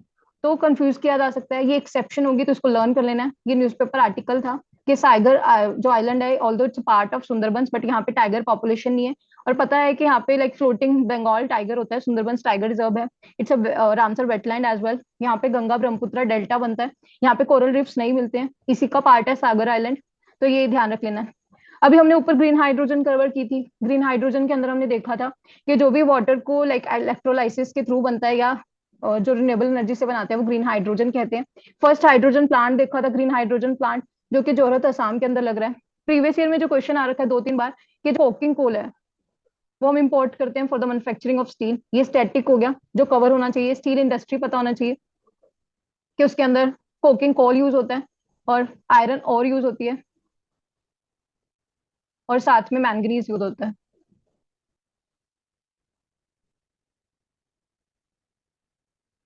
जो मैंगनीज है ये हार्डनिंग में भी हेल्प करता है स्टील की। ये जो है स्टैटिक हो गया स्टील इंडस्ट्री का। कोकिंग कोल प्रीवियस ईयर 2 बार आ चुका है। तो ग्रीन स्टील पूछा जा सकता है, ये न्यूज के अंदर था। ग्रीन स्टील क्या है ये पूछा जा सकता है, तो पता होना चाहिए कि जो ग्रीन हाइड्रोजन है उसको यूटिलाइज करके हम जो ग्रीन स्टील बना रहे हैं, तो ये बेटर वो होगा, एफिशिएंट, मतलब इन्वायरमेंट फ्रेंडली हो जाएगा। स्टील इंडस्ट्री स्टैटिक हो गया। कोकिंग कोल प्रीवियस ईयर और स्टैटिक पोर्शन हो गया। फिर जो करंट से साथ लिंक करके ग्रीन स्टील याद रखना है। अब आ गया ई वेस्ट मैनेजमेंट टूल्स। अब हमने ऊपर ही डिस्कस कर लिया कि जो भी इस तरह के रूल्स आते हैं, फर्स्ट क्वेश्चन बनेगा कि किस एक्ट के अंदर आते हैं। तो एनवायरमेंट प्रोटेक्शन एक्ट पता होना चाहिए, 1986 इसके अंदर आते हैं। अब इसके अंदर क्या क्या नहीं कवर्ड है, ये एक्सेप्शन हो जाएंगी, ये पता होना चाहिए। Nuclear waste, plastic waste, battery waste, ये इसमें नहीं आता। क्यों नहीं आता? क्योंकि इनके सबके अपने रूल्स हैं। इसके एटॉमिक वेस्ट रूल्स हैं, फिर इसके प्लास्टिक वेस्ट मैनेजमेंट रूल्स जो हैं 2016 में आए थे, लेकिन 2022 में इनको इन्वेंट किया। तो एक बैटरी वेस्ट मैनेजमेंट रूल्स भी हैं, 2022 में ही आए हैं लेटेस्ट। तो ये पता हो कि इसके अंदर कौन से रूल्स कवर नहीं होते। फिर पूछा जा सकता है कि कौन से एक्ट के अंदर है, एनवायरमेंट प्रोटेक्शन एक्ट। ये सारे रूल्स जो हैं, मतलब सिर्फ न्यूक्लियर वेस्ट को छोड़ के, battery waste management rules, plastic waste management rules, solid waste management rules, biomedical waste management rules, ये सब एनवायरमेंट प्रोटेक्शन एक्ट के अंदर है। और एनवायरमेंट प्रोटेक्शन एक्ट के अंदर हमने 2 बॉडीज भी की थी, जेनेटिकली इंजीनियरिंग एग्रीकल्चरल जो कमिटी है GAC, फिर हमने जो इको सेंसिटिव जोन्स किए थे इसी के अंडर क्रिएट होते हैं, नेशनल गंगा काउंसिल देखी थी ऊपर, और इसी के अंदर जो है सेंट्रल ग्राउंड वाटर अथॉरिटी जो है क्रिएट की गई थी, ये ध्यान रख लेना है। फिर अब आता है प्रोजेक्ट ग्रीन सैंड। जो प्रोजेक्ट ग्रीन सैंड है, सिंपल है कि किसके साथ एसोसिएटेड है, क्योंकि अभी जो कार्बन कैप्चर प्रोजेक्ट्स के बारे में बहुत ज्यादा न्यूज में है, तो ये कार्बन स्टोरेज प्रोजेक्ट है और ये वर्ल्ड का first cross border carbon storage project है, डेनमार्क का नॉर्थ सी के अंदर है। लेकिन जो स्टैटिक के अंदर इंपॉर्टेंट क्या है,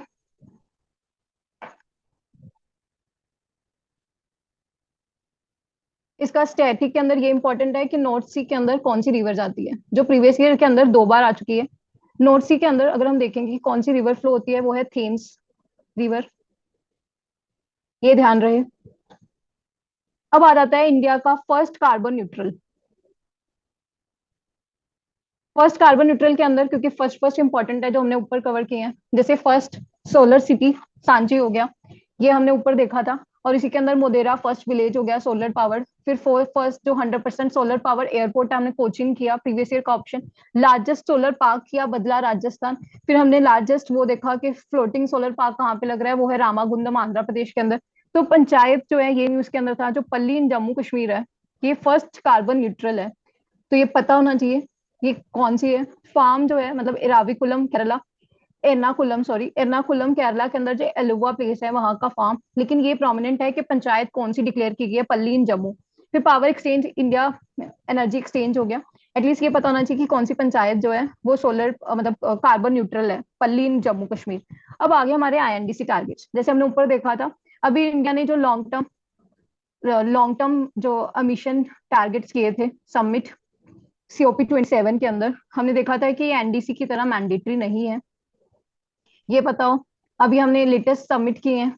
अब एटलीस्ट ये पूछा जा सकता है कि LT led seen in the news किसके साथ एसोसिएटेड है, एनडीसीज के बारे में यूजली पता होता है।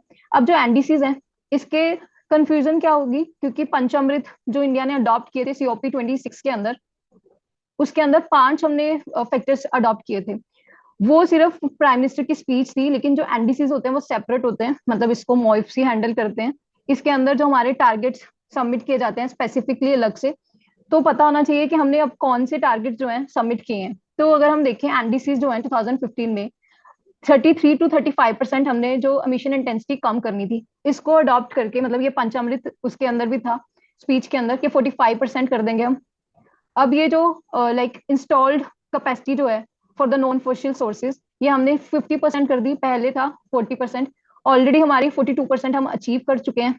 फिर एडिशनल कार्बन सिंक जो है वो क्रिएट करना है 2.5 to 3 बिलियन टन, ये सेम टारगेट है। अब 2 टारगेट और थे हमारे, मतलब अगर हम देखते हैं, एक तो ये था कि नेट जीरो बनना है बाय 2070, ये हमारा INDC नहीं है, ये पता होना चाहिए। फिर जो हमने एडिशनल जो कार्बन वो क्रिएट करने के लिए बोला था, कार्बन सिंक बनाने के लिए, वो हमने नहीं लिया है, वो हम कंटिन्यू कर रहे हैं सेम। ये बताओ कि ये एनडीसीज हैं, ये पंचामृत अलग है, ये बताओ। और एनडीसी जो है मैंडेटरी होते हैं, but these are non binding. LTAs जो हैं वो मैंडेटरी नहीं होते लाइक एनडीसीज, बट ये भी नॉन बाइंडिंग नेशनल प्लान्स हैं, लीगली बाइंडिंग नहीं है, किस लिए, पेरिस एग्रीमेंट को अचीव करने के लिए। अब ये जो टारगेट्स हैं ये एज इट इज लर्न होने चाहिए। अब आ जाता है ग्रेट ब्लू वॉल, इसी के कॉरेस्पॉन्डिंग हमने ग्रेट ग्रीन वॉल कवर कर लिया था IR के अंदर, जो कि इसी से इंस्पायर्ड है। ये ग्रेट ग्रीन वॉल हमने किया था कि जो अफ्रीका के अंदर साहिल रीजन है, उसी के अंदर हम जो डेजर्टिफिकेशन है उसको कम करना चाह रहे हैं, उसी के अंदर साहिल सोर्सिंग चैलेंज, जहाँ पे हम ग्रेट ग्रीन वॉल लेके आए थे, हमने कवर किया था। ये UNCCD का प्रोग्राम है। ग्रेट ब्लू वॉल पूछा जा सकता है, ये अफ्रीकन का इनिशिएटिव है, उसी से इंस्पायर्ड है, तो उसी की बात करें। अफ्रीका का है, इंडिया के अंदर नहीं है, बट वेस्टर्न इंडियन ओशन के साथ है। मतलब वेस्टर्न इंडियन ओशन कौन सा होगा, ये हो गया अफ्रीकन कोस्ट, यहाँ पे इस साइड इंडिया हो गया, तो ये वाली जो कोस्ट है यहाँ पे हम ग्रेट ब्लू वॉल की बात कर रहे हैं, ये हम कवर कर चुके हैं। नेक्स्ट हाई सीज ट्रीटी, ऊपर भी बात की, जो लाइक PBNJ है, biodiversity beyond national jurisdiction high seas के अंदर, ये हमने IR के अंदर देखा था, लीगली बाइंडिंग इंस्ट्रूमेंट है, उनक्लोज का है। उनक्लोज ने जैसे डिवीजन की हुई है वो हमने सारी देख लिया कि टेरिटोरियल वाटर्स के अंदर क्या अलाउड होता है, इंटरनल वाटर्स के अंदर क्या अलाउड होता है, कॉन्टिन्यूस जोन के अंदर क्या अलाउड होता है, वो वहां से कवर कर लेना। अब आ जाती है स्टॉकहोम कॉन्फ्रेंस, क्योंकि उसके 50 ईयर्स जो है वो कंप्लीट हुए हैं, उसके कारण ये इंपॉर्टेंट है। जो स्टॉकहोम कॉन्फ्रेंस जो है 1972 की हुई थी, ये प्रोमिनेंट क्यों है, एक तो फर्स्ट यहाँ पे अगर हम देखें, फर्स्ट है जहाँ पे इन्वायरमेंट को एक मेजर इशू बनाया गया। एक फर्स्ट जहाँ पे वर्ड जो इन्वायरमेंट है टाइटल के अंदर यूज किया गया, और यही फर्स्ट थी जहाँ पे सिविल सोसाइटी का पार्टिसिपेशन हुआ। और अगर हम देखें कि हेड्स लेवल पे जो पार्टिसिपेशन था, इंदिरा गांधी और स्वीडन, क्योंकि वो होस्ट कर रहा था, ये प्रोमिनेंट थे, ये दो ही थे जो कि हेड ऑफ द गवर्नमेंट या हेड ऑफ स्टेट ने जो है उनको लीड किया इस मूवमेंट, उसको मीटिंग को। तो ये स्टॉकहोम कॉन्फ्रेंस पता होना चाहिए, ये उनका ने लाइक कन्वेन की है, स्टॉकहोम कॉन्फ्रेंस 1972 के अंदर। अब 1972 के अंदर जो प्रोमिनेंट चीज हुई थी वो क्या थी? Creation of UNEP. इसी के बाद 1992 के अंदर हम कॉन्फ्रेंस करवाते हैं, उसको हम कहते हैं, ये हुई थी रियो डी जेनेरियो ब्राजील। यहीं से प्रोमिनेंट चीजें निकली थी, जैसे कि हमने ऊपर किया था यूएनसीडी डिजर्टिफिकेशन वाला लीगली बाइंडिंग, यूएनसीबीडी यहीं से निकला, यूएफसीसी, एजेंडा 21 जो बाद में मतलब एसडीजीज हो गए, ये भी यहीं से निकले हैं। तो ये हो गया 1992 के जो कुछ पता होना चाहिए यहाँ से निकले हैं। सीबीडी हमने ऊपर कवर किया, कुनमिंग डिक्लेरेशन हो गई। यूएनएफसीसी की सीओपी 2627 कर रहे थे, क्लाइमेट चेंज की हो गई। अब आता है इसके बाद 2012 के अंदर, 2012 वाली क्यों इंपॉर्टेंट है? रियो प्लस 20, यहाँ पे बेसिकली एक तो यूएन इन्वायरमेंट असेंबली बनी थी, ये पता होना चाहिए, ये प्रोमिनेंट चीज हुई थी। अब प्रीवियस ईयर में पेज पूछा है, ये पार्टनरशिप फॉर द इकोनॉमी, मतलब ये इकोनॉमी के साथ लिंक करता है एनवायरमेंट को। ये 2000 आई थिंक 15-16 में पूछा हुआ है, इतना प्रोमिनेंट नहीं है, लेकिन यूएन एनवायरमेंट असेंबली पता होना चाहिए कब फॉर्म हुई थी। अब 1992 के अंदर और कौन से प्रिंसिपल्स आए थे? Precautionary principles.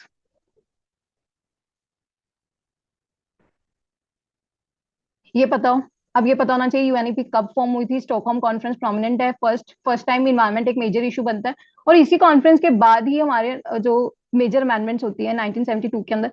एक तो हम उसके अंदर अमेंडमेंट करते हैं 42nd अमेंडमेंट, इन्वायरमेंट को लेकर डीपीएस के अंदर इन्वायरमेंट ऐड करते हैं। फिर हमारे वाइल्ड लाइफ प्रोटेक्शन एक्ट बनता है 1972 के अंदर। फिर बाद में ही इन्वायरमेंट प्रोटेक्शन एक्ट 1996 के अंदर वो पास होता है। तो बहुत सारी अमेंडमेंट्स इन्वायरमेंट को लेकर की जाती है स्टॉकहोम कॉन्फ्रेंस के बाद।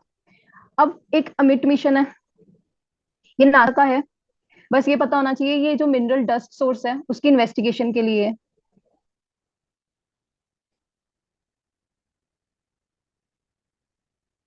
अब आ गया ट्रिपल डिप ला नीना। ये सिंपल पता होना चाहिए कि जो ला नीना है अगर 3 इयर्स के लिए रहे उसको कह देते हैं ट्रिपल डिप ला नीना। अब जो मेन कंसेप्ट तो वो है कि ला नीना का जो स्टैटिक पोर्शन है इसके अंदर पता होना चाहिए, अगर हम यहाँ पे ऑस्ट्रेलिया बनाते हैं, यहाँ पे अमेरिका, मतलब अगर हम इसको लेंगे कि अगर हम पैसिफिक ओशन को डिवाइड करते हैं, यहाँ पे जो साउथ अमेरिका वाली कोस्ट होगी यहाँ पे बनता है हाई प्रेशर, ये वॉकर सेल है नॉर्मल, यहाँ पे बनेगा लो प्रेशर, यहाँ पे विंड राइज होंगी, यहाँ पे डिसेंडिंग डाइवर्जन जोन, ये हो गया नॉर्मल जो वॉकर सेल बनता है। जब ये स्ट्रेंथन हो जाता है इसको कहते हैं हम लानीना। लानीना को लर्न करने के लिए whether it will increase the monsoon और not, you can like learn it this way, La Nina loves monsoon.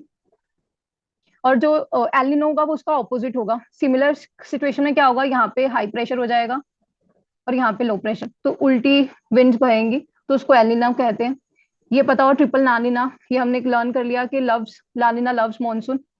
अब आता है यूनेस्को ग्लोबल जियो पार्क्स, ये कुछ कुछ न्यूज के अंदर जो थे, ये इमती दीबा we have covered it in economy. ये बेसिकली जो वो है सैंड ड्यून्स रेड कलर के, उसको कह देते हैं कहाँ पे? आंध्र प्रदेश के अंदर। ये पूछा जा सकता है क्योंकि ये यूनेस्को ग्लोबल जियो पार्क है, हमने वहां पे कवर कर लिया।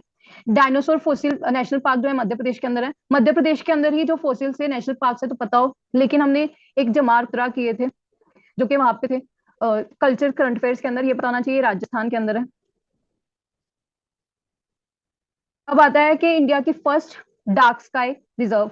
अब जो लाइट पोल्यूशन है बहुत ज्यादा न्यूज के अंदर है, उसका स्टैटिक मतलब एक सिंपल सा क्वेश्चन बन सकता है कि उससे क्या क्या इफेक्ट होगा, मतलब एनिमल्स की माइग्रेशन पे इम्पैक्ट होता है, उनकी लाइफ पे इम्पैक्ट होता है, ये सब आपने करेक्ट मान लेना है। लेकिन जो फर्स्ट डार्क स्काई रिजर्व बन रही है, मतलब यहाँ पे क्या होगा, मिनिमल लाइट पोल्यूशन होगा। इसके कहाँ पे लग रहा है? हानले लद्दाख के अंदर। तो हानले को देखिए, क्योंकि लद्दाख के अंदर यहाँ पे कौन सा प्लेटू है? चांगथांग प्लेटू है। जो चांगपा ट्राइब है वो यहाँ पे मिल जाएगी, ये प्रीवियस ईयर के अंदर आ चुका है, famous for the pashmina wool. अब यहाँ पे cold desert wildlife sanctuary हो गई, मतलब ये चांगथांग के अंदर। और प्रोमिनेंट है, ये भी प्रीवियस ईयर के ऑप्शन, ब्लैक नेक्ड क्रेन के बारे में पूछा सकता है। ब्लैक नेक्ड क्रेन पता होना चाहिए, मतलब ये स्टेट बर्ड है लद्दाख की। और अगर हम देखेंगे कि इंडिया का मैप इस तरह ड्रॉ करेंगे, तो यहाँ पे अरुणाचल प्रदेश और यहाँ पे जो लद्दाख है वहां पे मिलती है। और यहाँ पे फेमस है इसके सोकार place for the black necked crane, पता होना चाहिए कहाँ पे मिलती है, ये जम्मू कश्मीर के अंदर भी नहीं मिलती। अब रिसेंटली इंडिया ने 9th सेशन होस्ट किया था दिल्ली के अंदर, किसका, international treaty on the plant genetic resources for the food and agriculture. अब ये हमने क्यों साइन रखी है प्लांट जेनेटिक रिसोर्सेज वाली, क्योंकि ये फार्मर्स के राइट्स को सिक्योर करने की बात करता है। ये लीगली बाइंडिंग है, ये बताओ। अब ये कहाँ पे फर्स्ट टाइम जो है साइन किया गया था, एफएओ जो है उनके अंडर साइन हुई थी, मैड्रिड स्पेन के अंदर। जो एफएओ है वो पता होना चाहिए, मतलब वो स्पेशलाइज एजेंसी है यूएन की, लीगली बाइंडिंग है ये। और फिर इंडिया ने अभी होस्ट किया, इसलिए इंपॉर्टेंट है। इनफैक्ट प्रीवियस ईयर में 2019 में इसके रिगार्ड क्वेश्चन ऑलरेडी आ चुका है। वो पूछा था कि जो बायोलॉजिकल पेटेंट है वो यहाँ पे इंडिया में अलाउड नहीं है, सीड को आप पेटेंट नहीं करवा सकते, ये ऑलरेडी पूछ चुके हैं। ये पता होना चाहिए कि यहाँ पे प्लांट वैरायटीज को आप पेटेंट नहीं करवा सकते। इसी को हमने इम्प्लीमेंट करने के लिए protection of plant varieties and farmers rights act 2001 में पास किया था, जो कि कंप्लाइंट है विद दिस ट्रीटी। इसी को ही और अच्छे से इंप्लीमेंट करने के लिए नेशनल ब्यूरो ऑफ प्लांटिक रिसोर्सेज स्टैब्लिश कर रखा है, 1976 में बना था, ये आईकार के अंदर आता है। और यहाँ पे ये नोडल एजेंसीज है, यहाँ हमने अभी होस्ट किया, तो पता हो कि कौन सा ब्यूरो एग्जिस्ट करता है, national bureau of plant genetic resources, legally binding है। अब एक कंसेप्ट आया था 2022 के अंदर, उसके अंदर क्या था, कंपनीज जो है सिर्फ प्रिटेंड करती हैं कि इट्स एनवायरमेंट फ्रेंडली ताकि उनके कस्टमर्स जो है उनकी रीच बढ़ जाए। उसी तरह एक कंसेप्ट होता है ब्लू वॉशिंग, उसमें क्या है, वो सोशल प्रैक्टिसेस को दिखाते हैं कि हम ये सब फॉलो करते हैं, सोशली इम्पैक्ट डाल के, कि हम जैसे स्कूल एजुकेशन पे कुछ वर्क कर रहे हैं या वाटर का कुछ इंप्रूव कर रहे हैं, इस तरह के दिखा के ब्लू वॉशिंग की जाती है, ये पूछा सकता है। जस्ट लाइक जैसे व्हाइट वॉश होता है, ग्रीन वॉश, ब्लू वॉश, ये सेम कंसेप्ट है। अब एक कंसेप्ट होता है न्यूक्लियर फ्यूजन। अभी रिसेंटली जो अनअकैडमी का जस्ट एक ओपन मॉक हुआ था, उसका एक क्वेश्चन था, मुझे अच्छा लगा। एक न्यूक्लियर फ्यूजन है, ये पता होता है फ्यूजन के अंदर क्या होता है, चेन रिएक्शन होती है। हम यूरेनियम यूज करते हैं, प्लूटोनियम यूज करते हैं, और जो थोरियम है वो थर्ड स्टेज के अंदर करेंगे, जस्ट स्टैटिक रिवाइज कर रहे हैं। थोरियम थर्ड स्टेज के अंदर यूज करेंगे। अभी तक इंडिया के अंदर कोई थर्ड स्टेज प्लांट नहीं है। थोरियम के बेनिफिट्स क्या है कि वेस्ट जो है वो कम प्रोड्यूस होगा, एनर्जी ज्यादा है इसके अंदर। और सेकेंड चीज, थर्ड चीज इंपॉर्टेंट कि अबंडेंट है, इनफैक्ट मतलब वर्ल्ड में भी अबंडेंट है। अगर हम देखेंगे कि इंडिया की इसमें रैंक वो हाईएस्ट है, इंडिया और ऑस्ट्रेलिया के अंदर लार्जेस्ट थोरियम वो मिलती है रिजर्व्स, ये पता हो। अब जो न्यूक्लियर फ्यूजन है, इट्स लिंक टू, मतलब जो सन के अंदर रिएक्शन होती है या यू के साथ फ्यूजन क्या होता है, यहाँ पे मर्ज होती है एनर्जी। इसमें हम जो हाइड्रोजन के एलोट्रोप्स हैं, ड्यूट्रियम और ट्रिटियम, इसकी एनर्जी मर्ज होके जो है फ्यूजन रिएक्शन होती है, ये पता हो। सन के अंदर इसी की फैसिलिटी जो है, मतलब ऑलरेडी जो पूछ चुके हैं, ITER टोकामाक फैसिलिटी है फ्रांस के अंदर, ये सेटअप हुई है। इसके कॉरेस्पॉन्डिंग अभी रिसेंट न्यूज के अंदर क्या था, ईस्ट, ये भी टोकामाक की तरह कहाँ पे है, चाइना के अंदर सेटअप हुआ है। वो क्या कर रहा है, आर्टिफिशियल सन बना रहा है। इसके अंदर मेजर क्या है, उतना जैसे सन के अंदर हाईएस्ट मतलब बहुत ज्यादा टेम्परेचर होता है, उतना अचीव करना ये मेन टारगेट होता है, उसी के थ्रू होगी। लेकिन इसका फायदा क्या है, ये जो IEA एजेंसी है उसकी साइट पे दिया हुआ है कि एक तो फायदा है कि इससे कोई long term radioactive waste generate नहीं होगा। ये थोरियम वाला क्वेश्चन जो 3 पॉइंट मैंने बताए हैं, ये प्रीवियस 2011 में पूछे हुए हैं, तो ये भी पूछा जा सकता है फ्यूजन के क्या फायदे हैं। तो कोई long term radioactive waste generate नहीं होगा इससे। फिर इससे कोई मेल्ट डाउन पॉसिबल नहीं है, क्योंकि यहाँ पे क्या होता है, चेन रिएक्शन, तो वो फेल हो सकती है। मेल्ट डाउन पॉसिबल है, लेकिन यहाँ पे कोई मेल्ट डाउन पॉसिबल नहीं है, तो कोई भी मेजर एक्सीडेंट नहीं किया हो सकता है इसके साथ, न्यूक्लियर फ्यूजन के साथ। और थर्ड, अगर जो मैंने यहाँ पे नहीं मेंशन किया, ड्यूट्रियम और ट्रूटियम, ये तो हम वाटर से भी एक्सट्रैक्ट कर सकते हैं। ड्यूट्रियम मतलब ये हाइड्रोजन ही तो है, तो उससे हम अगर निकाल सकते हैं तो ये अबंडेंट है उससे भी ज्यादा। और ये कोई न्यूक्लियर वेपन जो है इससे नहीं बन सकता, क्योंकि फ्यूजन रिएक्शन चाहिए होती है उस बॉम्ब को एक्टिवेट करने के लिए। तो कोई अगर इस तरह के स्टेटमेंट्स आती हैं तो आपको करेक्ट माननी है, क्योंकि ये IAEA के उस पे साइट पे दे रखी है। कोई long term radio activist generate नहीं होगा, कोई मेल्टडाउन पॉसिबल नहीं है, कोई मेजर एक्सीडेंट नहीं होगा इससे, कोई न्यूक्लियर वेपन नहीं बन सकता इससे। ये 3, और चौथा ये अबंडेंट है क्योंकि हाइड्रोजन हम वाटर से भी निकाल सकते हैं, ड्यूट्रियम। अब कुछ अमेंडमेंट्स हुई हैं वाइल्ड लाइफ प्रोटेक्शन एक्ट के अंदर। मेजर जो पता होनी चाहिए कि पहले क्या था, 6 शेड्यूल्स थे। 6 शेड्यूल के अंदर अगर हम देखें कि पहले 2 जो थे वो एनिमल्स की फर्स्ट हाईएस्ट लेवल ऑफ वो थी प्रोटेक्शन। सेकंड के अंदर अब क्या कर दिया, lesser level of protection. Third के अंदर प्लांट स्पीसीज, पहले यही 6 शेड्यूल के अंदर होता था जो प्लांट स्पीसीज, अभी आ गए थर्ड शेड्यूल। और जो एक शेड्यूल था, शेड्यूल 5, वो था वर्मिन्स को लेके, ये अब ये डिलीट कर दिया है। अब वर्मिन्स जो है सीधा सेंटर जो है वो नोटिफाई कर देगी, डिक्लेयर कर देगी। अब मतलब स्टेट गवर्नमेंट के पास पावर नहीं है, सेंट्रल स्टेट जो सेंट्रल गवर्नमेंट है वो नोटिफाई करेगी to declare the any animal as a vermin. पहले ये इसी एक्ट के अंदर होता था। अब ये बताओ, वाइल्ड जो प्रोटेक्टेड प्लांट स्पीसीज हैं वो थर्ड के अंदर आ गए हैं, पहले सिक्स के अंदर थे। इस पे पहले क्वेश्चन आ चुका है 2020 में, उन्होंने मतलब आंसर था कि लाइसेंस चाहिए to cultivate the plant species that are under this schedule.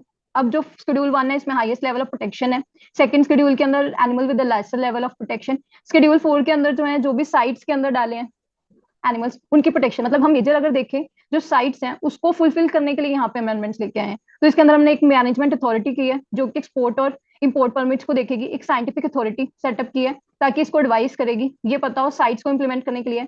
अब जो साइट्स है ये बेसिकली किसके साथ एसोसिएटेड है, प्रीवियस ईयर में आ चुकी है साइट्स, ये लिखा हुआ है, इट्स अ लीगली बाइंडिंग। ये 1992 के अंदर बनी थी, it was made in 1975, administered by UNEP. CITES का क्या मतलब है, जो कि कन्वेंशन है इंटरनेशनल ट्रेड को रेगुलेट करने के लिए हमने एस्टेब्लिश की है। जो भी वाइल्ड स्पीसीज के अंदर, इन्वायरमेंट स्पीसीज के अंदर जो भी ट्रेड होता है उसको रेगुलेट करने के लिए साइट्स आता है। इसके अपेंडिक्स है, ये पता हो इसके अंदर जो भी जाएंगे उनको हम शेड्यूल 4 में प्रोटेक्ट करेंगे। वाइल्ड लाइफ प्रोटेक्शन एक्ट पे अभी रिसेंट में भी क्वेश्चन आया था, उसमें बोला था कि एनिमल्स जो है वाइल्ड एनिमल्स वो सोल प्रॉपर्टी है गवर्नमेंट की, तो इसके दोबारा क्वेश्चन आ सकता है। शेड्यूल 6 पे ऑलरेडी आ चुका है तो बहुत बार आई हुई है ये। फिर उसके बाद कुछ कुछ और जो चीजें हैं इसके अंदर वो देख लेते हैं। और इसके अंदर जो मेजर पावर है वो चीफ वाइल्ड लाइफ वार्डन जो है वो अपॉइंट किया जाता है स्टेट गवर्नमेंट के द्वारा, ये डीएमई होते हैं। इसको मैनेज करते हैं सेंचुरीज को as per the management plan prepared under the guidelines issued by the centre. तो जो मैनेजमेंट अथॉरिटी स्टैब्लिश की है जो वो मैनेजमेंट प्लान बनाएगी उसको चीफ वाइल्ड लाइफ वार्डन जो है उसको मैनेज करने के लिए यूज करेंगे। फिर जो सेंचुरीज जो है शेड्यूल एरिया के अंदर या फिर फॉरेस्ट राइट एक्ट के अंदर, उसके अंदर भी लाइक जो मैनेजमेंट प्लान बनाया जाएगा वो कंसल्ट करके बनाया जाएगा ग्राम सभा को। ये क्यों है, क्योंकि ये प्रीवियस ईयर में आ चुका है बहुत बार कि जो फॉरेस्ट राइट एक्ट है उसके अंदर जो मेन बॉडी है to initiate the habitat rights वगैरह के बारे में वो ग्राम सभा को ही मेन बॉडी की है। ये डिसेंट्रलाइजेशन पे फोकस करता है। फॉरेस्ट राइट एक्ट बेसिकली जो फॉरेस्ट डिवेलपर्स हैं उनके जो राइट्स हैं, जैसे इसके अंदर माइनर फॉरेस्ट प्रोड्यूस वो डिक्लेयर किए जाते हैं, ये पता हो।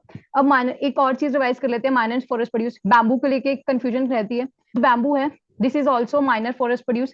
इसी के लिए जो इंडियन फॉरेस्ट एक्ट है उसमें अमेंडमेंट करके नॉन फॉरेस्ट एरियाज के अंदर, फॉरेस्ट एरियाज के अंदर नहीं, नॉन फॉरेस्ट एरियाज के अंदर इसको जो है अलाउ कर दिया था कि इसको कट कर सकते हैं और ये माइनर फॉरेस्ट प्रोड्यूस है, ये पता हो। अब माइनर यूजली जो इसके ऊपर एमएसपी है, मतलब अगर हम नॉर्मल देखते हैं तो cabinet committee on economic affairs handle करती है। यहाँ पे जो पावर है वो मिनिस्ट्री ऑफ जो ट्राइफेड है, मतलब मिनिस्ट्री ऑफ ट्राइबल अफेयर्स के अंदर आता है, प्राइसिंग सेल वो हैंडल करती है। ये हो गया फॉरेस्ट राइट एक्ट को लेके। अब ये भी पूछ रखा है फॉरेस्ट राइट एक्ट के अंदर जो नोडल मिनिस्ट्री है वो कौन सी है, मिनिस्ट्री ऑफ ट्राइबल अफेयर्स है, ये पता होना चाहिए। अब इसके के अंदर एक हमने ऊपर किया था क्रिटिकल टाइगर हैबिटेट, लेकिन इसी के अंदर एक बनती है क्रिटिकल वाइल्ड लाइफ हैबिटेट। जो क्रिटिकल वाइल्ड लाइफ हैबिटेट है ये इसके अंदर बनती है। ये बेसिकली यहाँ पे जो जिनको हैबिटेट राइट्स मिले हैं इस एक्ट के अंदर उनके राइट्स को थोड़ा सा लाइक कर्ब करने के लिए, कम करने के लिए किया जाता है, क्योंकि ये जो एरिया है वो इंपॉर्टेंट होता है फॉर द वाइल्ड लाइफ। तो पता हो critical wild life habitat is created under the forest right act. ये प्रीवियस ईयर में ऑलरेडी आ चुका है तो पता होना चाहिए किस एक्ट के अंदर डिक्लेयर किया जाता है। अब हमने कवर कर लिया कि पहले 6 थे अब 4 रह गए हैं। फर्स्ट 2 के अंदर जो है highest level of protection of animals की बात कर रहा है, 3 के अंदर प्लांट स्पीसीज आते हैं, चौथे के अंदर जो फोर्थ शेड्यूल है वो साइट्स के साथ एसोसिएटेड है। पहले वर्मिन जो है शेड्यूल 5 में था, अब उसको हटा के हमने जो सेंटर के पास ही पावर है। फिर सेंचुरीज के कंट्रोल के लिए चीफ वाइल्ड लाइफ वार्डन होता है।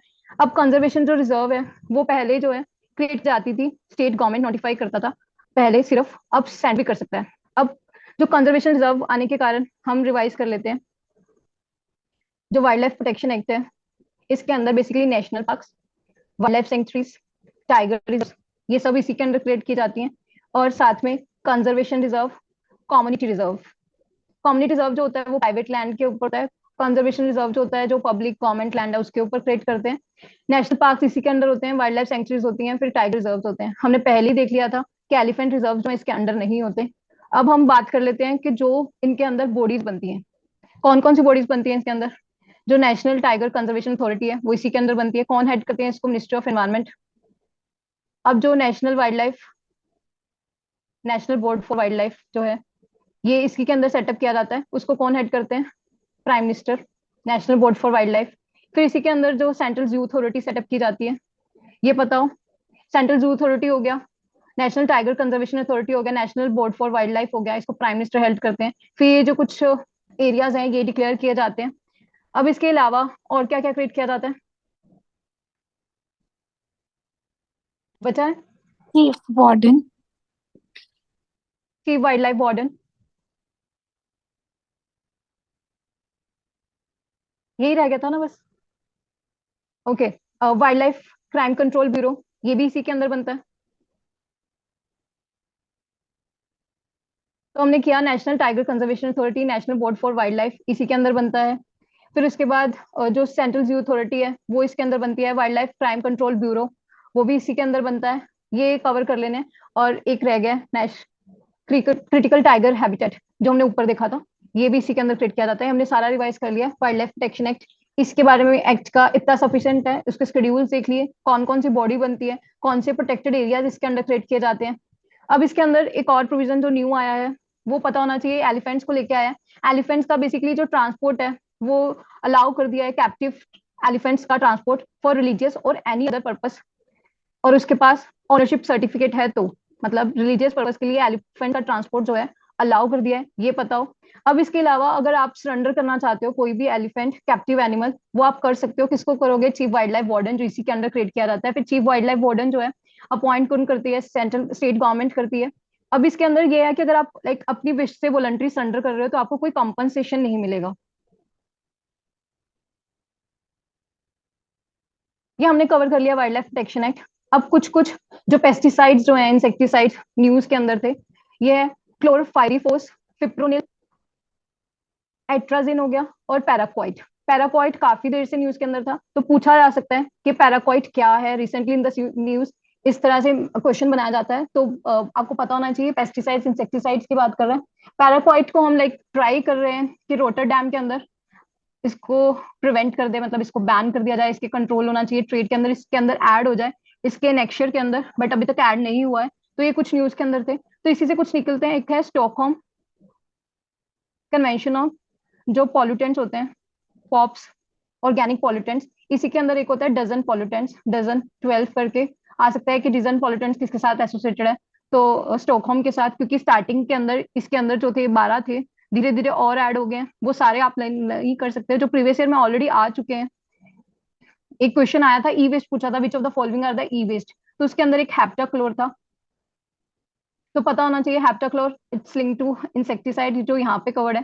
जो रोटरडैम है इट्स लिंक टू जो केमिकल फर्टिलाइजर्स वगैरह होते हैं, ये इससे डील करता है केमिकल्स से, ये जो है पॉल्यूटेंट से करता है।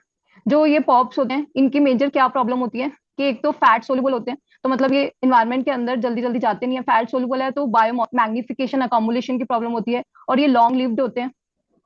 इसके कारण इन्वायरमेंट जो है मतलब they are resistant to degrade in the environment, इस वजह से होता है। तो रोटरडैम कन्वेंशन रिवाइज कर लिया, स्टॉकहोम कन्वेंशन रिवाइज कर लिया, दोनों के अंदर इंडिया पार्ट है। पैराक्वाइट को हम लाइक ट्राई कर रहे हैं। अब यहाँ पे एक इंफॉर्मेशन है कि जो क्लोर क्लोरपाइरिफोस है, इसका इंडिया और चाइना जो है लार्जेस्ट प्रोड्यूसर्स हैं। इसके अलावा जो रोटरडैम में ऐड होने के लिए ये न्यू चल रहा था, मतलब they are under the consideration कि स्टॉकहोम के अंदर ऐड हो जाए, तो आइप्रोडायोन टर्बोफोर्स, ये भी पूछे जा सकते हैं क्या है। ये भी इंसेक्टिसाइड या फंगिसाइड है। यूजली इतना ज्यादा अंदर जाके नहीं पूछा जाता कि इंसेक्टिसाइड है या फंगिसाइड है, सिर्फ इतना पता होना चाहिए कि किसके साथ एसोसिएटेड है। तो इनके एक बार नाम जस्ट एक बार नजर मार लेनी है। एक हेप्टाक्लोर ध्यान रखना है क्योंकि प्रीवियस ईयर में आ चुका है। फिर हमने आईआर के अंदर ऑलरेडी जो था हमारी, हमने इंटरनेशनल सोलर अलायंस बनाया था इंडिया ने। फिर हमने जो जो कॉलिशन बनाया था फॉर डिजास्टर रेजिलियंट इंफ्रास्ट्रक्चर के लिए, सीडीआरआई, वो वहां पे कवर कर लिया है, उसको रिवाइज कर लेना है। सीडीआरआई के लिए न्यूज में क्या था, हेडक्वार्टर एग्रीमेंट जो किया इंडिया ने। हेडक्वार्टर एग्रीमेंट के अंदर क्या हो गया कि इंडिया अब ये इंडिपेंडेंट बॉडी है, मतलब इट्स नॉट अंडर यूएन, ये एक ऑटोनमस इंस्टीट्यूशन की तरह काम करेगा सीडीआरआई। और सीडीआरआई को हमने कवर किया था कि इसका जो हेडक्वार्टर है वो सेटअप किया है न्यू दिल्ली के अंदर, और जो ISA international solar alliance it was set up in Gurgaon. और ये कब सेटअप हुआ था? 2015 सीओपी 21 के अंदर, ये 2019 में सेटअप किया था हमने सीडीआरआई। इसी के अंदर जो आइलैंड्स के अंदर आरआईएस हम लेके आए थे रेजिलिएंट इंफ्रास्ट्रक्चर बनाने के लिए आइलैंड्स के अंदर, जो कि वनरेबल है। अब इसी के अंदर हमने जो आईएसए के अंदर हमने जो कवर किए थे, क्या क्या कवर किया था, जैसे one sun one world one grid, इसी का पार्ट है। स्टार सी हो गया। फिर आईटीईसी जो ट्रेन का होता है, अब ये याद रख लेना, टुवर्ड्स 1000 स्ट्रेटेजी इसी के साथ एसोसिएटेड है। ये CDRI और ISA ये मेजर है, इंडिया के इनिशिएटिव है, तो वो लर्न कर लेने। अब एक UNEP जो है, हमने देखा था कि ये स्टॉकहोम कॉन्फ्रेंस 1972 में बनता है। ये एक एमिशन गैप रिपोर्ट देता है और एक देता है ट्रिपल इमरजेंसी।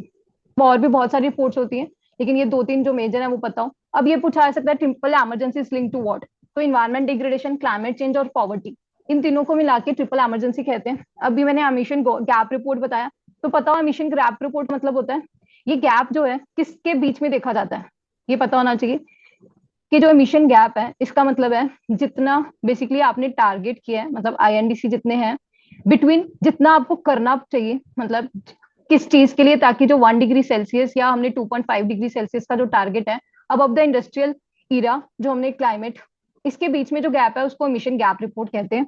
ये बताओ, यूजली हम सोचेंगे कि जो INDC टारगेट्स हैं और जो हम एक्चुअल में इम्प्लीमेंट कर रहे हैं उसके बीच में जो गैप है, ये है जो आपको करना चाहिए और जितना आप टारगेट कर रहे हो उसके बीच का गैप। ट्रिपल इमरजेंसी ध्यान रख लेना है।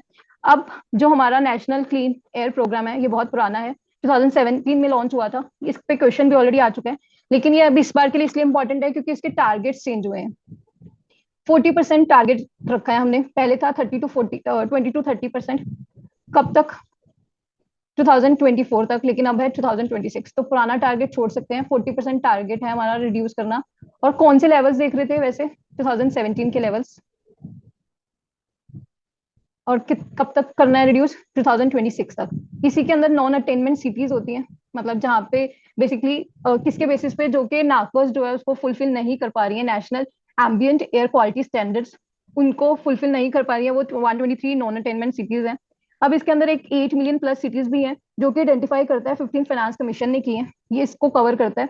अब इसके अंदर आता है नाकर्स। हमने ऊपर क्या कवर किया था? AQI, जो कि 8 पॉल्यूटेंट्स को कवर करता है। अब इसके अंदर पता होना चाहिए 8 पोटेंट्स के अंदर CO2 नहीं आता है, मीथेन भी नहीं आता है, और इसी के साथ 4 और ऐड करके वो नाकस के अंदर है, तो नाकस के अंदर हो जाते हैं 12। इसी के अंदर जैसे बेंजोपराइन हो गया, इस तरह के बेंजीन पॉल्यूशन के साथ लिंक, ये नाकस में ऐड हो जाते हैं। यहाँ के तो हमने कवर कर ही दिए थे, कार्बन मोनोऑक्साइड होता है, नाइट्रस ऑक्साइड होता है, सल्फर डाइऑक्साइड होता है, लेड होता है, अमोनिया, ये हो गए 5, PM2.5, PM10, एक था ओजोन। तो ये हो गए जो इसमें है। फिर इसके अंदर जो है बेंजोपायरिन, बेंजीन के साथ लिंक जो है यहाँ पे नाकस में ऐड हो जाते हैं। ये AQI के 8 जो हमने यहाँ पे रिवाइज कर लिए। NCAP का टारगेट देख लेना है कि जो 40% टारगेट है हमारा 2026 तक जो हमने अचीव करना है। अब आ गया commission for air quality management, new create किया है। पहले, इससे पहले क्या था, जो कि environment protection control authority EPCA exist करती थी। ये बेसिकली जो है सुप्रीम कोर्ट की नोट, मतलब ऑर्डर से क्रिएट हुई थी। इसके अंदर क्या डिफरेंस है? पहले ये सिर्फ जो है दिल्ली NCR पे लगता था, जो EPCA है, मतलब environment protection control authority was created by supreme court order. ये सिर्फ दिल्ली NCR को अप्लाई करता था, मतलब उस एरिया के अंदर देखता था। इसको रिप्लेस करके अब commission for air quality management create किया है, जो कि स्टैट्यूटरी बॉडी होगी, जो कि इसी के एक्ट से है, मतलब commission for air quality management in NCR and adjoining areas. तो जो पंजाब, हरियाणा, राजस्थान है, इनको भी ये कवर करता है, एक्ट के अंदर है, स्टैट्यूटरी है, और इसकी आगे अपील किसको जाएगी? वो NGT को जाएगी। अब NGT का थोड़ा सा रिवाइज कर लेते हैं। जो NGT है वो कौन से एक्ट से बना है? NGT act 2010। हाँ, जो NGT 2010 है उससे बना है, ये पता होना चाहिए, प्रीवियस ईयर में बहुत बार आ चुका है। फिर ये कौन से एक्ट्स को नहीं कवर करता? जैसे वाइल्ड लाइफ प्रोटेक्शन एक्ट को नहीं कवर करता है ये। फिर जो इंडियन फॉरेस्ट एक्ट है उसको भी नहीं कवर करता। ये एक्ट पता होने चाहिए कि जिनको ये नहीं कवर करता। फिर NGT एक्ट से बना है 2010 के अंदर। अब इसी की अपील इसके अंडर इसको जाएगी। ये हो गया जो इसका कवर करना था आपने, CQM का। EPCA पता हो कि सुप्रीम कोर्ट ऑर्डर से बनी थी, अब ये स्टैट्यूटरी है। अब इसके बाद आता है प्लास्टिक वेस्ट मैनेजमेंट रूल्स 2021। ये मैं पहले क्लियर कर चुकी हूँ कि ये इन्वायरमेंट प्रोटेक्शन एक्ट के अंदर आते हैं जो ये रूल्स हैं। अभी ये क्योंकि हमने प्लास्टिक, जीरो प्लास्टिक जो हमने गोल बनाया है, ये पता, बस इसके अंदर एक क्लैरिटी होनी चाहिए। जो प्लास्टिक है उसकी उल्टा लिमिट बढ़ाते हैं, जैसे 120 माइक्रोन्स होना चाहिए एटलीस्ट, अगर आप पॉली बैग लेते हो तो वो 120 माइक्रोन्स का होना चाहिए, उल्टा उसकी विड्थ बढ़ाते हैं उससे, क्योंकि ये सोचा जाता है क्योंकि मतलब अगर हम यूज करेंगे 120 स्पेसिफाई कर दिया कि इससे कम कर नहीं सकते तो कॉस्ट इंक्रीज हो जाएगी, अगर कॉस्ट इंक्रीज होगी तो अपने आप वो अल्टरनेटिव ढूंढेंगे, बट यूजली मे बी ये उल्टा भी वर्क कर सकता है कि मतलब वो उतनी कॉस्ट बियर कर ले, उल्टा उससे ज्यादा प्लास्टिक वेस्ट प्रोड्यूस होगा। तो पता हो कि manufacturing, import, stocking, distribution, sale और यूज को ये करता है। यहाँ पे बैन जो है, एक ये जो एक्सेप्शन है जो कंपोस्टेबल प्लास्टिक प्रोडक्ट्स होंगे उस पर अप्लाई नहीं होता। यहाँ पे पेनल्टी जो है किसके अंदर लगेगी, एनवायरमेंट प्रोटेक्शन एक्ट, ये हम कवर कर चुके हैं कि उसी के अंडर आती है। अब आता है कि अभी हमने इसके अंदर एक स्टैंडर्ड प्रोड्यूसर रिस्पॉन्सिबिलिटी सर्टिफिकेट्स का इंसेंटिव डाला है, पहले ये कवर नहीं था। अब प्रीवियस ईयर में पूछा हुआ है environment protect standard producer responsibility first time कब इंट्रोड्यूस किया था, तो जो ई वेस्ट मैनेजमेंट रूल्स थे कब के, 2011 के, उसके अंदर फर्स्ट टाइम आता है। और ये पता हो कि ईपीआर सर्टिफिकेट्स जो है इंसेंटिफाइज करने के लिए अब ऐड किए हैं, ये एक्सेप्शन होगी। हमें लगेगा कि गलत दिया हुआ है या फिर उल्टा दे सकते हैं कि 16 में ऐड हुए थे, तो पता होना चाहिए ईपीआर सर्टिफिकेट्स को लेके कहाँ पे आया है, मतलब आपको पता होना चाहिए ईपीआर सर्टिफिकेट्स को लेके अभी रिसेंट 2021 के जो रूल्स है वहां पे आया है, फिर इन्वायरमेंट प्रोटेक्शन एक्ट के अंदर आते हैं। अब एक न्यूज के अंदर थे सेना स्केप्टेबिलिस, ये इन्वेजिव है, ये पता हो कहाँ पे, जैसे मुद्दुमलाई टाइगर रिजर्व हो गया। मुद्दुमलाई टाइगर रिजर्व जो है नीलगिरी बायोस्फीयर रिजर्व का पार्ट है, तमिलनाडु के अंदर है, जो इसका बेसिक हो गया। और इनफैक्ट केरला के अंदर जैसे इराविकुलम नेशनल पार्क वगैरह वहां पे भी देखा गया इन्वेजिव जो है। इसके अलावा जो पता होना चाहिए प्रोसोपिस जूलीफोरा, ये ऑलरेडी पूछ चुके हैं। ये इसलिए था क्योंकि जो मालधारी ट्राइब है, मतलब बन्नी ग्रासलैंड्स गुजरात के अंदर, वहां पे डिजर्टिफिकेशन हुआ है इनकी वजह से। कहाँ पे, गुजरात के अंदर, कौन सी ट्राइब है, मालधारी। और एक जो इन्वेसिव स्पीसीज और पता होना चाहिए जो सबको पता होते हैं, वो है वाटर हयासिंथ। तो ये हमने इन्वेसिव स्पीसीज को कवर कर लिया। सेना स्केप्टिबिलिस, ये याद रहना चाहिए। ऊपर हमने वाइल्ड लाइफ प्रोटेक्शन एक्ट की अमेंडमेंट देखी थी। अब आ गया forest conservation, forest conservation rules. अब इसके अंदर जो एक एक मुझे और ध्यान आया, ग्रास पास पाल्पस, वो भी इसी के अंदर आता है।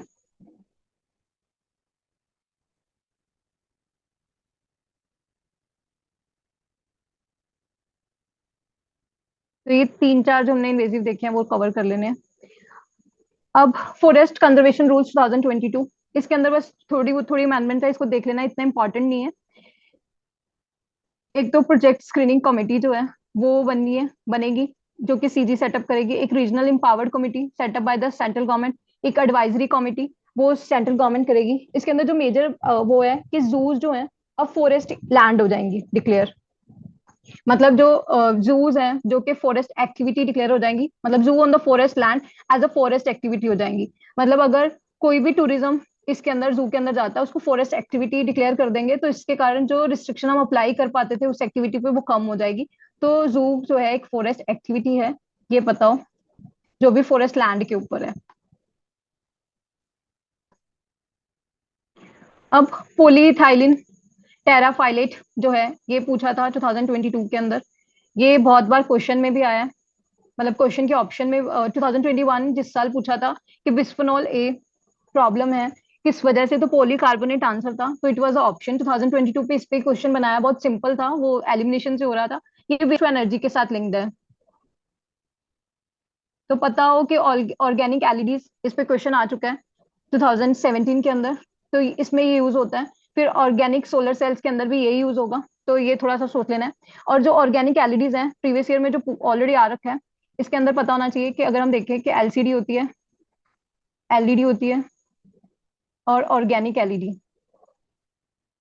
जो एलसीडी है इसके अंदर बैक लाइट यूज करते हैं, तो जो ब्लैक कलर है वो मतलब प्रॉपर नहीं दिखता, बैकलाइट की वजह से वो थोड़ा सा ब्राउन शो होता है, तो इसके अंदर बैक पैनल यूज किया जाता है। जो एलईडी है ये लाइट एमिटिंग डायोड है, ये सेमीकंडक्टर के बेसिस पे वर्क करता है, मतलब इसमें पीएन जो जंक्शन है वो होता है। जो ऑर्गेनिक एलईडी है ये है तो लाइट एमिटिंग डायोड ही, लेकिन इसमें कोई भी पीएन जंक्शन नहीं होता, ये पता होना चाहिए, इसमें नहीं होता। इसके अंदर खासियत बात है ये फ्लेक्सिबल होता है, तो जो भी फोल्डेबल बनेंगे मतलब स्मार्टफोन्स, उसके अंदर ऑर्गेनिक एलईडी यूज की जा सकती है। और ये प्रीवियस ईयर का क्वेश्चन है ऑलरेडी। ट्रांसपेरेंट होता है ये बताओ कि इसके अंदर जो डिफरेंस है। ऑर्गेनिक एलईडी के अंदर कोई बैकलाइट नहीं यूज करते क्योंकि इसकी खुद की लाइट होती है, उस वजह से ब्लैक कलर्स जो है वो ज्यादा विजिबल होंगे एलईडी के अंदर भी, ऑर्गेनिक एलईडी। बस एलईडी और ऑर्गेनिक एलईडी के अंदर ये डिफरेंस है कि पीएन जंक्शन वाली बात उसके अंदर नहीं है, बस उसके अंदर लाइट एमिटिंग डायोड है।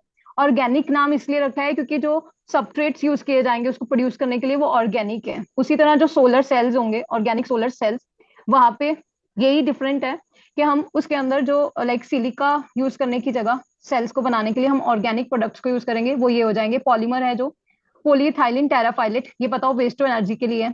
अब रिसेंटली लिगो फैसिलिटी सेटअप किया है हिंगोली महाराष्ट्र के अंदर। लिगो फैसिलिटी ग्रेविटेशनल वेव्स को डिस्कवर करने के लिए होती है। इसी के लिए मतलब इसके अंदर क्या होता है, दो लेजर्स लगाए जाते हैं और लाइक लाइक आपस में वो जाती हैं, रेज आती जाती रहती हैं। वो मेजर करता रहता है हाइट कि कितनी है, मतलब यहाँ से लेजर गई फिर वापस आई कि कितनी हाइट है। अगर सपोज करो इन बिटवीन कोई भी ग्रेविटेशनल वेव्स वो डिटेक्ट करेगा तो उसकी लेंथ कम हो जाएगी, और जितनी लेंथ कम होगी उससे वो डिस्कवर कर लेगा कि यहाँ पे ग्रेविटेशनल वेव्स थी। तो ये बहुत सेंसिटिव वो बना हुआ है, लिगो फैसिलिटी पूछा जा सकता है। एक इसी के साथ लिंक्ड जो डार्क एनर्जी का वो एग्जिस्ट करता है, वो देख लेना है, मुझे उसका नेम नहीं ध्यान आ रहा। एनीवन नोज जो डार्क मैटर को लेके है? Ice cubes. नहीं, that ice cube is for neutrinos. For India, iron, iron. Dark matters को लेके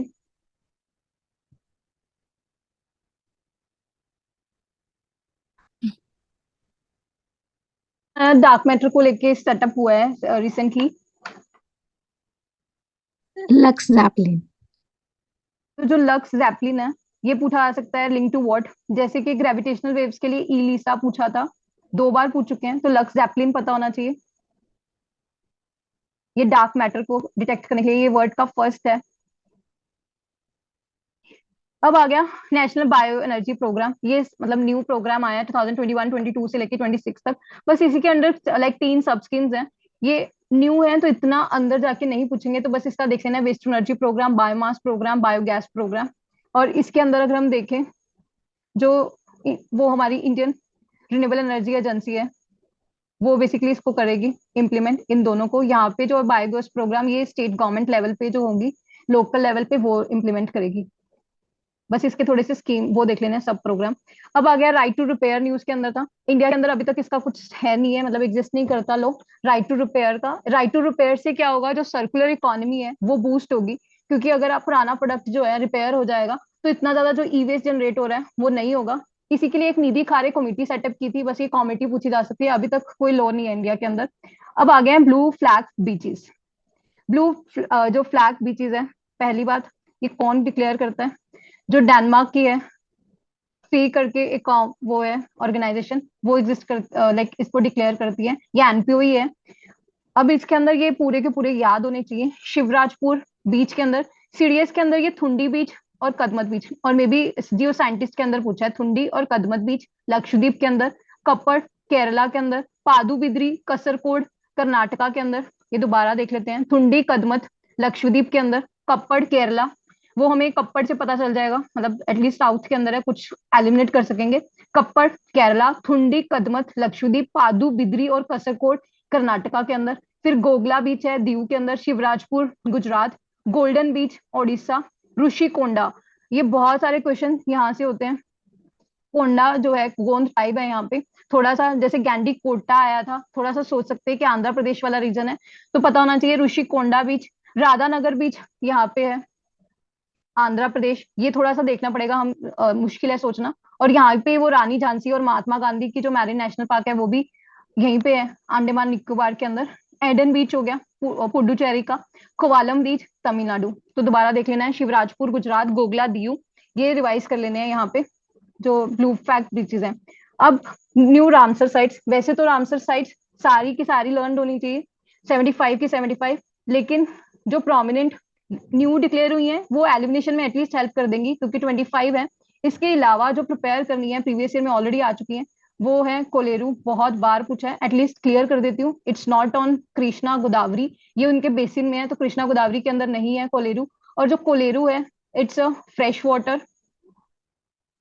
कौन सी स्टेट के अंदर है? ये आंध्र प्रदेश के अंदर है। तो मैं अगर यहाँ पे ऐसे बनाती हूँ, तो ऊपर जो उड़ीसा के अंदर चिलिका आती है, बीच में आंध्र प्रदेश के अंदर जो है कोलेरू आती है।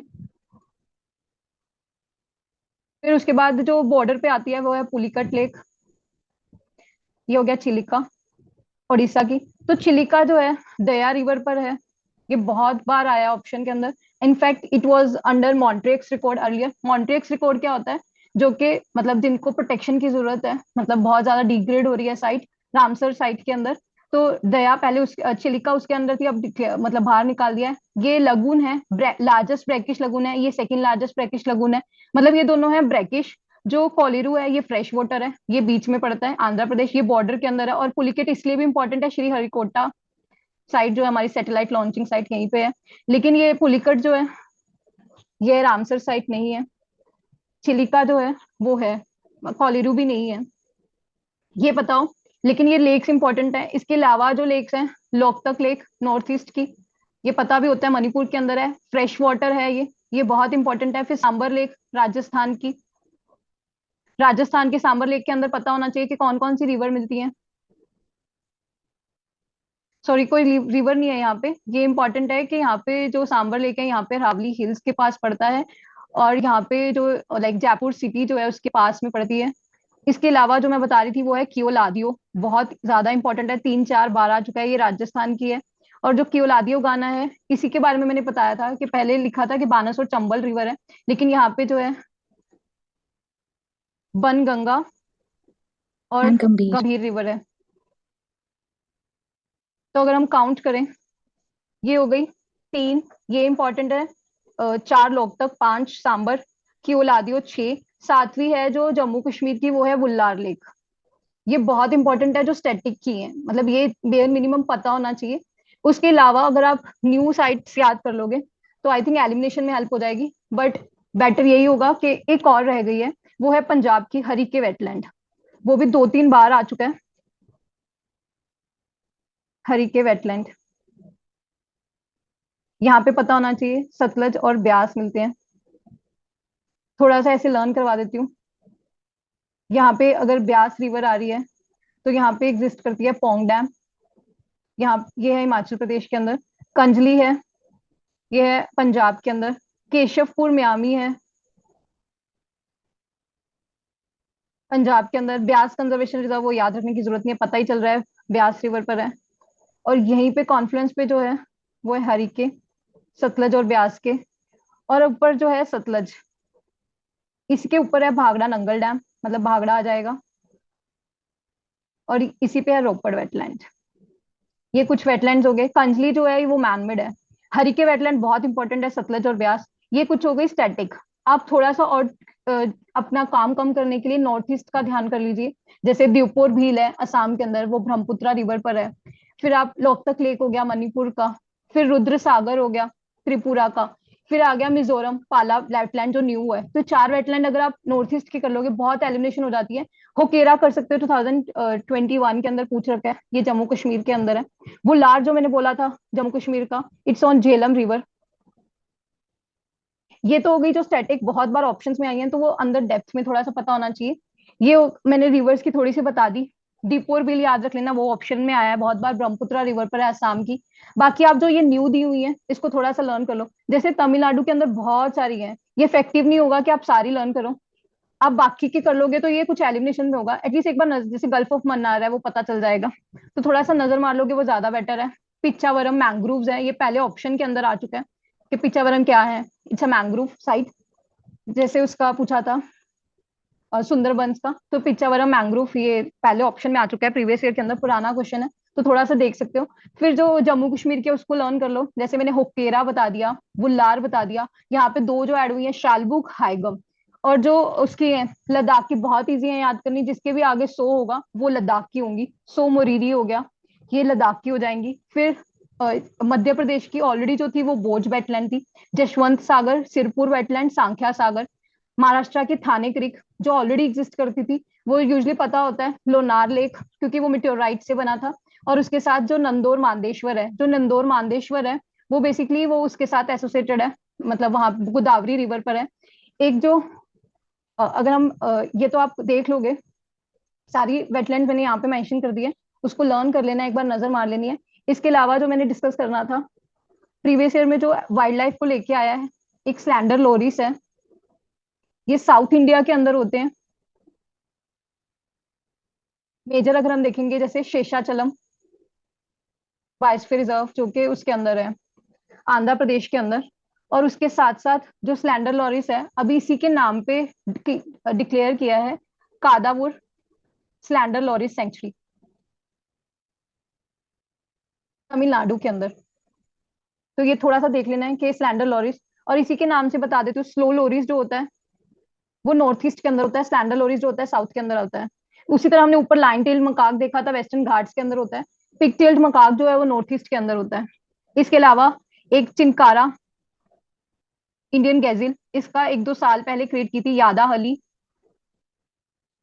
Chinkara wild life sanctuary. वो प्रीवियस ईयर में चिंकारा अंदर नहीं देंगे, तो मतलब वो ज्यादा वाली वाइल्ड लाइफ सेंचुरी लिखेंगे तो पता होना चाहिए कहाँ पे है। ये कर्नाटका के अंदर है। और ये यहाँ पे जो रिवर है वो है Ghataprabha. Ghataprabha at least पता होना चाहिए कि किसकी ट्रिब्यूटरी है। It's tributary of Krishna river. प्रभु करके याद कर सकते हो, जो भी माल प्रभा है जिसके पीछे प्रभा है, प्रभु के साथ एसोसिएट करके कृष्णा रिवर पर है। घाट प्रभा 2-3 बार एटलीस्ट पूछ चुके हैं कि कहाँ पे है। प्रीवियस ईयर 2022 में आया था घाट प्रभा जो डैम है वो कहाँ पे है। It's in Karnataka. Ghataprabha पर जो फेमस डैम है वो पता होना चाहिए, इट्स हिदकल डैम।